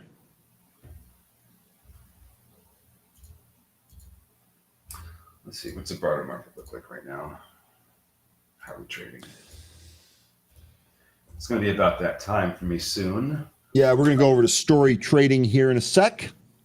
It looks like the SPY is trying to turn around, but there's a lot of resistance around the 73.80 area. It looks like, like 573 and 75 cents to 574 maybe. I'll be watching that area for a upside move. If we don't get it, then I think we do end up going down lower, maybe even making our way through those previous all-time highs I mentioned at 572.88, 572.10. Yeah, Harry mentioning a short report on OKLO. I'm seeing the same thing, but I'm not seeing it here yet. I wonder who is. My thought was who did that one? Who did that short report? We'll see here. All right, I think let me check the time here. Oh gosh, we're 4 seconds. I don't want to go over. All right, closing words for the group here before we send it over to Ben and the story trading crew. Well, folks, a little bit slow day today. That's okay, though. We still made some trades, got some profits. Enjoy the story trading. Hopefully, we'll be able to find you some stuff you can trade around there. And we'll just be back here at this tomorrow, and we'll find some more things to trade. So take care, everybody. Have a good rest of your day. Always. Thank you for the analysis and the trades. 13, we'll see you on Happy Hour. 13's departure does leave room. Let's bring on Ben and Rhett. How you guys doing? What's up? Good. Sorry, How Rhett. you doing? I think I kind of surprised you by bringing you on there, Rhett. My bad. It was not I was intentional. just sitting there looking at a chart about something. Should we cold open Godfather too? Why not? Let's just see how it goes. Godfather, what's up? Hey, good morning. Oh, he wasn't even phased. What a pro. He was ready for it. Ready for that. Let's go. All right. We're having some fun here. Guys, what do you have going on? Awesome. I got the same issue with Fidelity. They got very strict rules. And MLGO, I get a different error. Sometimes there's things that are low volume stocks and like you got to call in to trade them. And I do that sometimes. But this one, I just got a different error message that basically it sounded like it's banned on Fidelity. It's like, no, you cannot place trades on this stock at Fidelity. So I'm like, I appreciate it though. I do appreciate it. I have a bigger account there at Fidelity, and the rules are meant to protect you, so it keeps me out of trouble sometimes. Actually, you know what? I also enjoy that it's only 7 a.m. on Fidelity because otherwise I just wouldn't sleep. So. Okay. Well, a glass half full approach. I'll take that. All right, guys, have a good one. Story trading starts right now. All right, great, guys. So, wow, lots of volatility here this morning, but we're doing some good trading, some individual stocks we'll talk about in a bit. It's been since like Thursday or so since FOMC. I've noticed a divergence. When QQQ and SPY, everything was going down for like 2 straight weeks. It was like a liquidity sell-off. Like everything was being sold. And the correlation with the indices was like during the day, intraday, was just obvious. So like a 1-to-1 correlation, like QQQ would spike, everything would spike, QQ would crash, everything would crash. Even though today's down here and I'm not so bullish, we're going to talk about the bearish view that I think both Godfather and I have, even though I do have that concern in the intermediate term, we're still in this window of time where there's some disassociation. It's not a broad market sell everything. I don't think that's not what I'm seeing. I'm still seeing pockets of things to trade, and we're having some success trading these individual stocks. We're seeing some on the screen right now. Surge, ATNM, TH, GameStop, PBI, ASTS, some individual standouts that I'm focused on. But let me first give my macro look and then real quick, and then I'll turn over to the Godfather. Look, it's been, I've been more keen on trying to play this bounce. I was looking for an oversold bounce to the 200 DMA. We got it a few days later than I expected. And I got to tell you, I didn't profit from it much because the volatility in here while this was consolidating was just really hard volatility. And I was trying to play this bounce to the 200 DMA with options. So it was a very, very hard thing to do. And it looks like it may be fooling some people here. It closed above the 200 DMA on the QQQ, now back below. I was thinking we're in the clear for another 2 to 3 days, maybe till PCE on Friday, or maybe until April earnings season starts for the big caps. Now I'm not too sure. It's back to this wild volatility and uncertainty triggered by a couple catalysts this morning. That Goldman Sachs report on AI, and then there was another report. I think it was Barclays ratcheting down their expectations for S&P 500. So I'm very much on that mindset. Fundamentally, that the market could be re-rated down lower. We talked about some low targets with you last week that Godfather and I are both on. But that doesn't, on the way down, you're going to get lots of big spikes. And they're very juicy, very tempting to play them, these bear market rallies. Very tempting to play them. As I said, I mistimed this by like 2 or 3 days, this bear market rally. And I don't know what the hell is going to happen here. Is SPY's holding the 200 DMA? Is that going to pull the NASDAQ back above it? Or the NASDAQ now below? Is that going to pull the SPY back below? I don't know. But intermediate term, I think we're going to have a tough first half of the year, as there are some tariff and recessionary concerns that are going to hit earnings and guidance.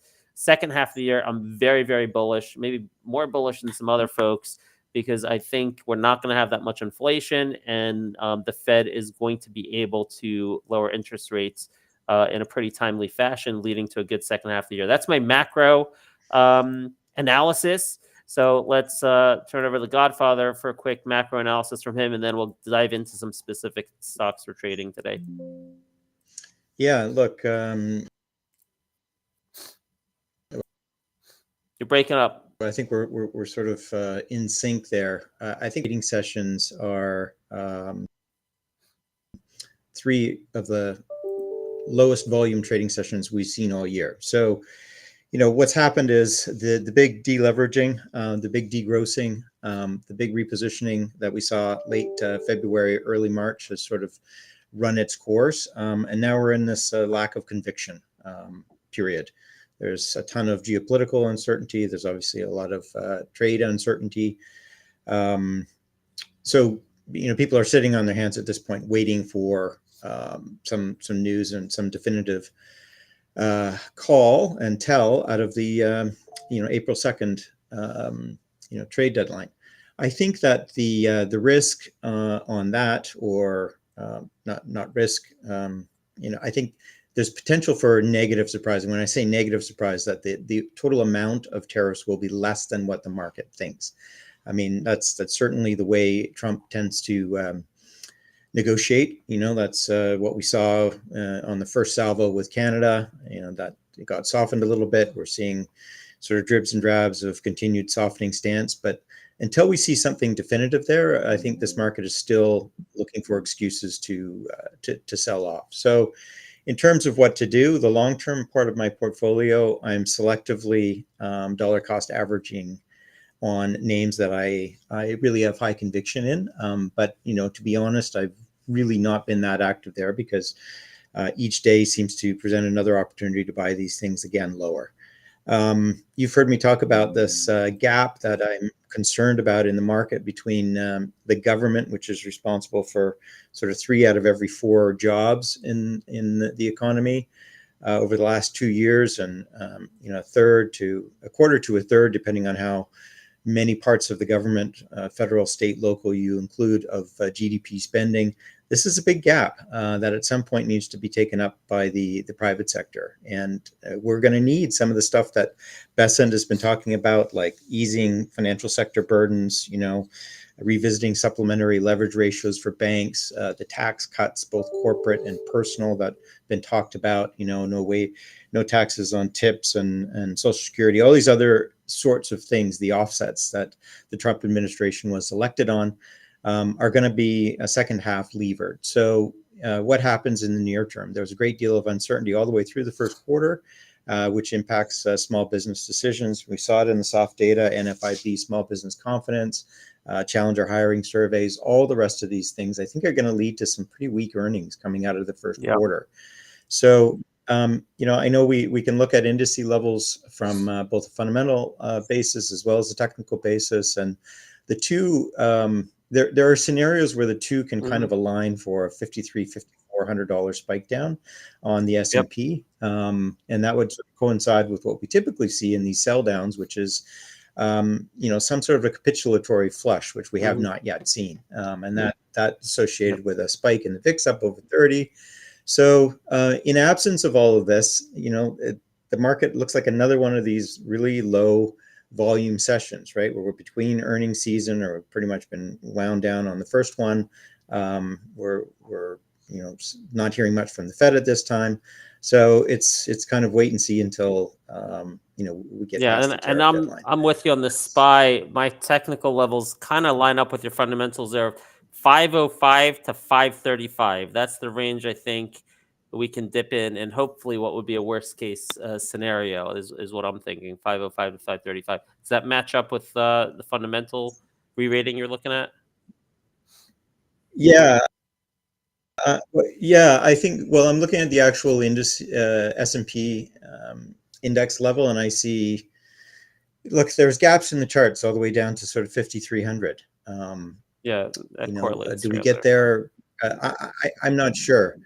Like I said, I think ultimately this tariff thing is going to resolve itself to the positive, because I think I agree.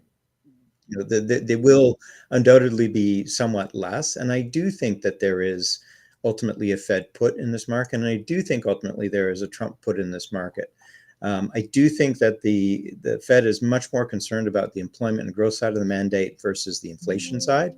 So, that said, I think the bias then is towards, possibly more than the 2 rate cuts, which were that's implied my by thesis. dots. But but there's a gap here, right? There's a time frame between when we get there and where we're at today. This is why I'm comfortable on the long-term side of the account to continue to add to these conviction names. On the short-term trading side, I think look, I always try to invest where or trade where the wind is at my back, and the market's been weak, so why not pick some of your favorite shorts and spend time on those? So I have GRRR, which I think is a scam. They report on the 31st. They've only got 2.2 million left on their buyback. I know they're talking about maybe expanding that, but they have so much cash required in terms of deposits for some of the large contracts that they're floating. I don't see it. I don't see the insider buying. I think that trades lower into and post the 31st when they report. That's been a great short on spikes in the 27-28 level. We're breaching 25 right now. IONQ, again, the whole quantum thing is just too far out for my liking. These things are the most high beta sector going right now. When this spikes into the $27 range like it did this morning, working on the short-term basis for me. Nice. That looks good. All right. So let me show you a couple things I'm looking at from the long side, which has been working for me yesterday and today. First of all, TLT has not worked as a hedge, but I'm not giving up. I'm going further out. I'm buying $89 calls expiring Monday. We do have PCE coming up Friday. I just see 2 potential catalysts here. One is if it's going to be a risk-off market and money out of stocks, you can see money rotate back into bonds on just that flight to safety play. And then we could see light PCE on Friday, which would be bullish interest rates. And TLT is right here at the support, at the 50 DMA support. So this is my hedge, not working yet, but I'm adding to $89 calls for Monday on that. Now, a couple things that are working here this morning. SURG, we had our eyes on 5 ERs yesterday. They were Surge, GameStop, TH, Chewy, and Dollar Tree. And actually, they're all up. Look at that. Now, subsequently, after I saw the report on Dollar Tree, I'm like, not interested. I guess I was wrong to say that. Up 7%. Chewy, I was able to sell. I had a scalp this morning, sold it up there about $35.60, near the $36 target. Did that live on our show this morning on our pre-market prep. TH, I rode into the earnings report. It was a nice earnings report, and I've scalped in and out of that a couple times. I think the dips can be bought on TH. GameStop also, nice earnings report. Got what we wanted with the Bitcoin Treasury. Had a couple nice scalps in there. But when I saw QQQ diving today, I decided to quit playing GME. So I'm not in GME anymore. But the big winner for today that I've done well on is Surge, SURG. Traded this well, first of all, last night in after hours when the earnings report came out. I was able to quickly get in here at $1.70. And since then, I've been pretty much on the right side of things, buying the dips and selling the rips. Godfather, you know this company well, so the analysis you did in our Discord on the fundamentals has given me conviction to buy the dips here. So I've been buying in the low twos and selling on the spikes. So this one has worked for me. Before I go over to your analysis on this, Rhett, let me go to Rhett for a second. And have you been trading that surge? I know you're like one of the best traders in our community, and you do really well in this stuff. So what's worked for you last couple days? Oh yeah. So what's worked for me? I mean, today was I'm taking it by day basis every day. I'm not really swinging any positions going into the next day. So I'm just seeing when opportunities present themselves. Like this morning, I saw I think it was the Qs I traded this morning were breaking below pre-market lows. And then so I got into a put that's position always there. a good one. Smart. Yeah. So then I hopped in that, and I think I got only a 30% return on it compared to over 100, 200% return. But a 30% is 30%. I'll take it in this market. I'm just trying to shoot for base hits right now. I'm not trying to go for home runs, because if you're going to try to shoot for home runs in this market, I feel like you're going to get eaten up alive. Yeah, and we'll see. We'll talk about burn in a second, because I'm shooting for a home run and burn. But in this market, you never know, even if they report good earnings next week. But we'll get to that in a second. Let me get Godfather your quick take on Surge. Are you trading this with me today still? I haven't traded it much. No, Okay. I currently don't have a position in it, but I have confidence in the levels that I indicated in our Discord, and so far those levels have been quite accurate. It was nice to see confirmation from Sidoti of my sort of back of the envelope coming off the conference call, because they really didn't give a lot to go on, certainly when it comes to margin side of things. He talked about this headline 200 level. So, the thing about this company is that the market has been quite skeptical, because there have been gaps in execution over the years with this company. And they've been relying on some of these government subsidy programs, which come and go. There are times when, they really rake it in, and times when they have to transition. And that's really, where the stock has been. It's coming off this left for dead as at the expiry of the ACP program. So potentially, there's some good profitability on the horizon in a 12-month sort of run rate timeframe. So, yeah, look, it's seeing some nice volume here today. Obviously, 50 million plus shares trade. It's a day trader's paradise. When the volume starts to dry up on a name like that, I think you move on, because it's just too volatile for me to want to focus on in the long-term trading. Yeah, I agree with you. This is a intraday trading for me today. I'll be out of it by the end of the day, but we've been doing pretty good with our levels. 230s is basically where I've been buying, with a potential for a spike down to 2, which we were thinking about. So when this spiked down to 217, I grabbed the big position at 225. They're guiding our Discord on that in our live trading this morning. So let's be honest, like this market hasn't been providing a lot of fat pitches, right? Yeah. Over the last couple of weeks at least. So you have to trade what you're given. This is a name that now we're given some great liquidity in this. There has been, sort of a catalytic event, if you will. So yeah. All right. Another one that I'm trading this morning successfully is ATNM, and this one came from someone in our Discord. Nice alert here. I know nothing about this. I'll tell you the only reason I'm in it. It's a biotech. I think they had some data that they're presenting, but they're presenting yesterday. Some data came out, I think, but they're presenting today, or they did present today at Mar-a-Lago this morning, Trump Mar-a-Lago Club. And I'm like, okay, I know how the market's going to interpret that. They're going to be like, all right, they have some sort of in with the Trump administration. Maybe someone from the Trump family would join their board, something like that. So I got into this with pretty good conviction, but small size, because it is probably, these small biotechs. I consider all these tiny biotechs shitcoos, excuse my language. So very small size, but it's working, moving in the right direction here. And this chart is really stellar. It's oversold on the daily, but it broke yesterday's high, which was initial target 224. We broke 224, and then 270s next at the 200 DMA. But Rhett and I were looking at this, man. If you go to the weekly chart on this thing, it doesn't look oversold anymore, first of all. And then you got a very clear maybe a magnet here at $3.40. So Rhett, tell me your take on this ATNM. Are you in this now? Are you trading ATNM, and what's your outlook on it? Yeah, so I actually did pick up a few shares. I mean, it's super small size just due to the market conditions. Yep. And I may swing this position. Probably it would be the first swing I've done in a couple days besides a few others. And when you told me to look at the weekly chart, I mean, I told you what I saw, and we're seeing the same exact thing. So I'm liking this as a couple day move to that. But I mean, it all depends on the market conditions. So Yep. So getting a couple opportunities here in this bad market. Another one, TH, which I wrote into the earnings report because of the recent contract they got with ICE indirectly with CoreCivic.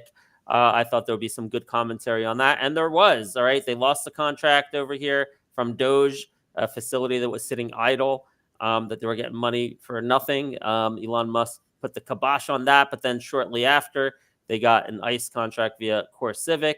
So I felt comfortable holding that, thinking we'd see some positive commentary on the opportunities in immigration.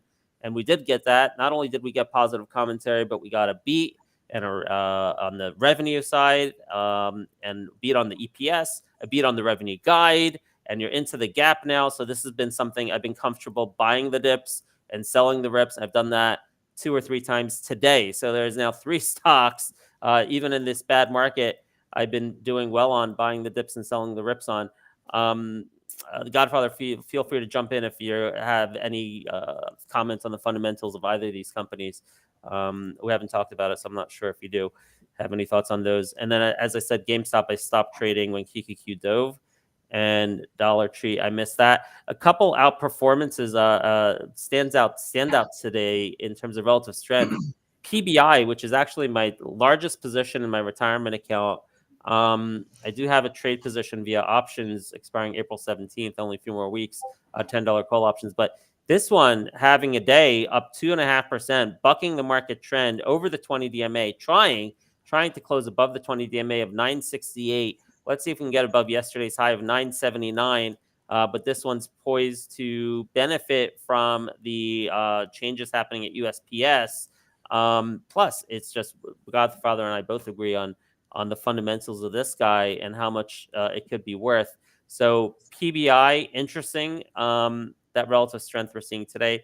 Also interesting relative strength on ASTS, not only today, but the last several days. This is also one of my larger positions in my retirement account. I have a large position in my trade account, but I'm going to lose all the shares to covered calls. Man, the options premiums in ASTS are crazy. I'm short puts, I'm short covered calls, and I think I'm just going to be doing this every single week on ASTS. Wow, huge premiums on ASTS on something I have high conviction on that we can maybe hold this 200-day DMA at $23 throughout the balance of the year, even in a market pullback. If that happens and you're selling these options, you can make a living off it this year like crazy. All right, so those are the end of my thoughts on those individual stocks. The Godfather, I'll let you cover Byrna. We're both very bullish on Byrna, but I've talked enough, so take it from here. Yeah, look, the company reports on the 4th of April. They've already pre-announced Q1. It's going to be their strongest Q1 ever. Q1 is always their Rubber banding. Do you hear him, Rhett? people buy a lot of these non-lethal weapons launch show 57% year over year growth on Q1 revenues. But I think the thing that the market's really not as focused on that I was focused on was that they talked about a production rate of 70,000 units, which is continuing to ramp. And now if you take that 70,000 unit number and just annualize it, you get to something that's closer to 40% growth. Consensus estimates are closer to 22.5%. And again, this is just on top line. But I think that the consensus estimates are low, both on top line growth as well as, and even more so on profitability, because they're launching their compact launcher, which is 20 to 30% smaller in weight and in dimension. And, this is key. They're selling a lot of these things to women, which carry these things in their purses, etc. These things launch, by the way, at a 60-foot range, so you don't have to be in close contact like a pepper spray or a taser, which I think more like 20. So look, that is a higher margin product. The volumes are ramping in the second half of the year. The company has given some pretty good guidance in terms of where they see margins going. But right now, consensus estimates for 2025 on the name are 30 cents. I think that's more like 50 cents. And in 2026, it's 50 cents. And I think that's more like 70 to 75 cents. So the bottom line on this thing, if you look at it on EV to sales basis, we could talk EV, EBITDA as well, but it all sort of works out to the same. Down here under or close to 18, you're trading around 2 times.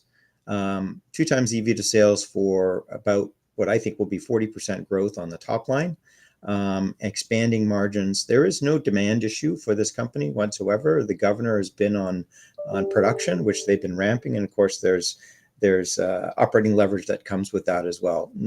In addition to the fact that the margins are higher on compact launchers, which are going to become a very large part of the overall sales picture. So each multiple point on EV to sales adds about $7 a share to this stock. So if you look at where it was trading at around 4 times, up around $30, certainly there's potential in a better market to get back up there again, because I think that the fundamentals continue to go bottom left to upper right. It's a question of, how much does the market want to pay for it? And right now, the market's not paying for growth stocks. It's discounting those multiples. So even a 1-point multiple expansion from here takes the stock right back to $25. I've got a fair value in my mind of $26.50 for this. I think we'll see it trade in the high 20s, low 30s again before year end. So this is one name that I'm highly convicted in, and I've been both trading it short term on options going into the quarter, because I think the story will come into focus again, and people will realize that this is a durable, non-tariff impacted theme related story. This is an individual alpha type name that's just been, baby out with the bathwater sort of scenario.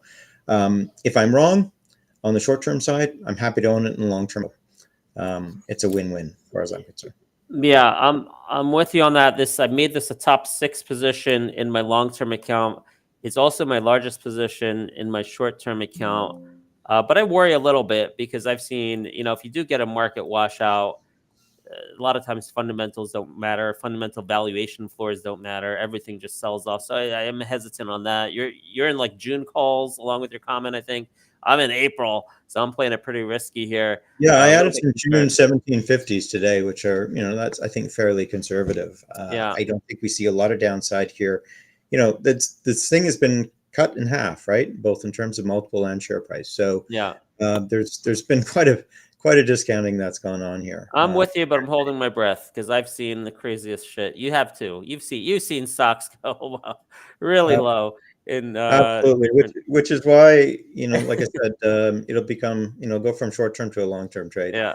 But I'm super confident over the long term. So, if that's your downside. And I think XIII might buy this company at some point. Very much. That's part of the story that they don't talk about whatsoever, because XIII owns Taser, and these guys, they have such a good penetration rate among police forces and the government agencies and all the rest of it. But these guys have, and they're endorsed by Donald Trump Jr. They're endorsed by Lara Trump, Bill O'Reilly, all these right-wing guys, Trump administration friendly guys, and they have sold into the DEA. They have sold into the DHS, the Secret Service, the ATF, federal, state, local police. But they don't talk about that at all.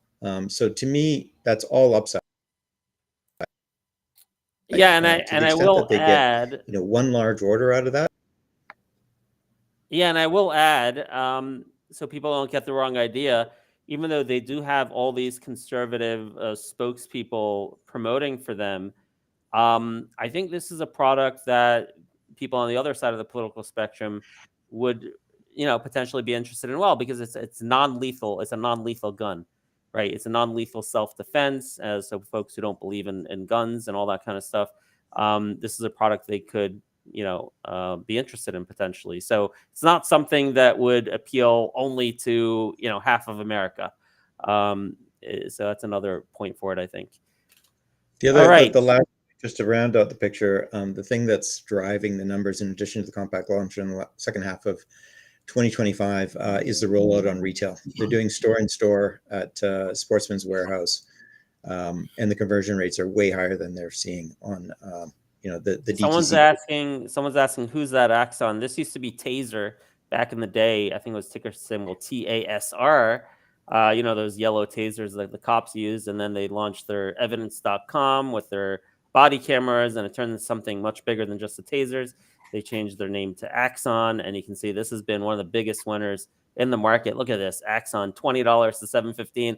And I owned the stock back here probably in the teens when it was Taser or less. If I knew that all I had to do was hold that stock and do nothing else, well, I could have been on a private island. I don't know. Like the last 20 years, just do nothing, hold that Axon, hold that Taser for 15, 20 years and retire if I only knew. Ben, sorry to jump in here, Ben. Yeah. I too traded Taser back in the day, probably the same time. Remember DGLY at the same time? Probably. Yeah, dude. I was part of that too. Yeah. Axon, by the way, a Scottsdale company. Yeah. Wow. It's been a great story. I did finally pick it up in my long-term account. There was when the market dipped here a couple weeks ago, we actually have a video on it. Axon. Here, you see this? Boom. I picked this up somewhere in the $500 range, of low 500. So I have it now in my long-term account. So yeah, what a great story there. All right. Good stuff here today, guys. Any closing words for the group? Yeah, closing words of focus on in markets like this. Sometimes it's not about making money. It's just about preserving your capital. That's right. And losing less money than the other guy, so that when things turn around, you have capital to take advantage of the turnaround. So yeah, that's my closing thought. Okay, I see a question on NBIS in the chat. I just say we did a full analysis. I did full analysis of what the CoreWeave IPO means in terms of NBIS valuation. Come on into the Discord, read all about it, and you'll find out whether we think this is a good level or not, and go from there. Good stuff. Good tease. Ben, Rhett, Godfather. Thank you, folks. We'll see you next time. Have a great day. All right. See you next week. We'll see you next time on Story Trading. All right. That is the Story Trading, folks. Let me make sure I get the right. I almost turned myself off there. All right. We're going to send you over to Futures Fever here with Kevin. Thanks, everybody, for your support and for joining us here today. Stay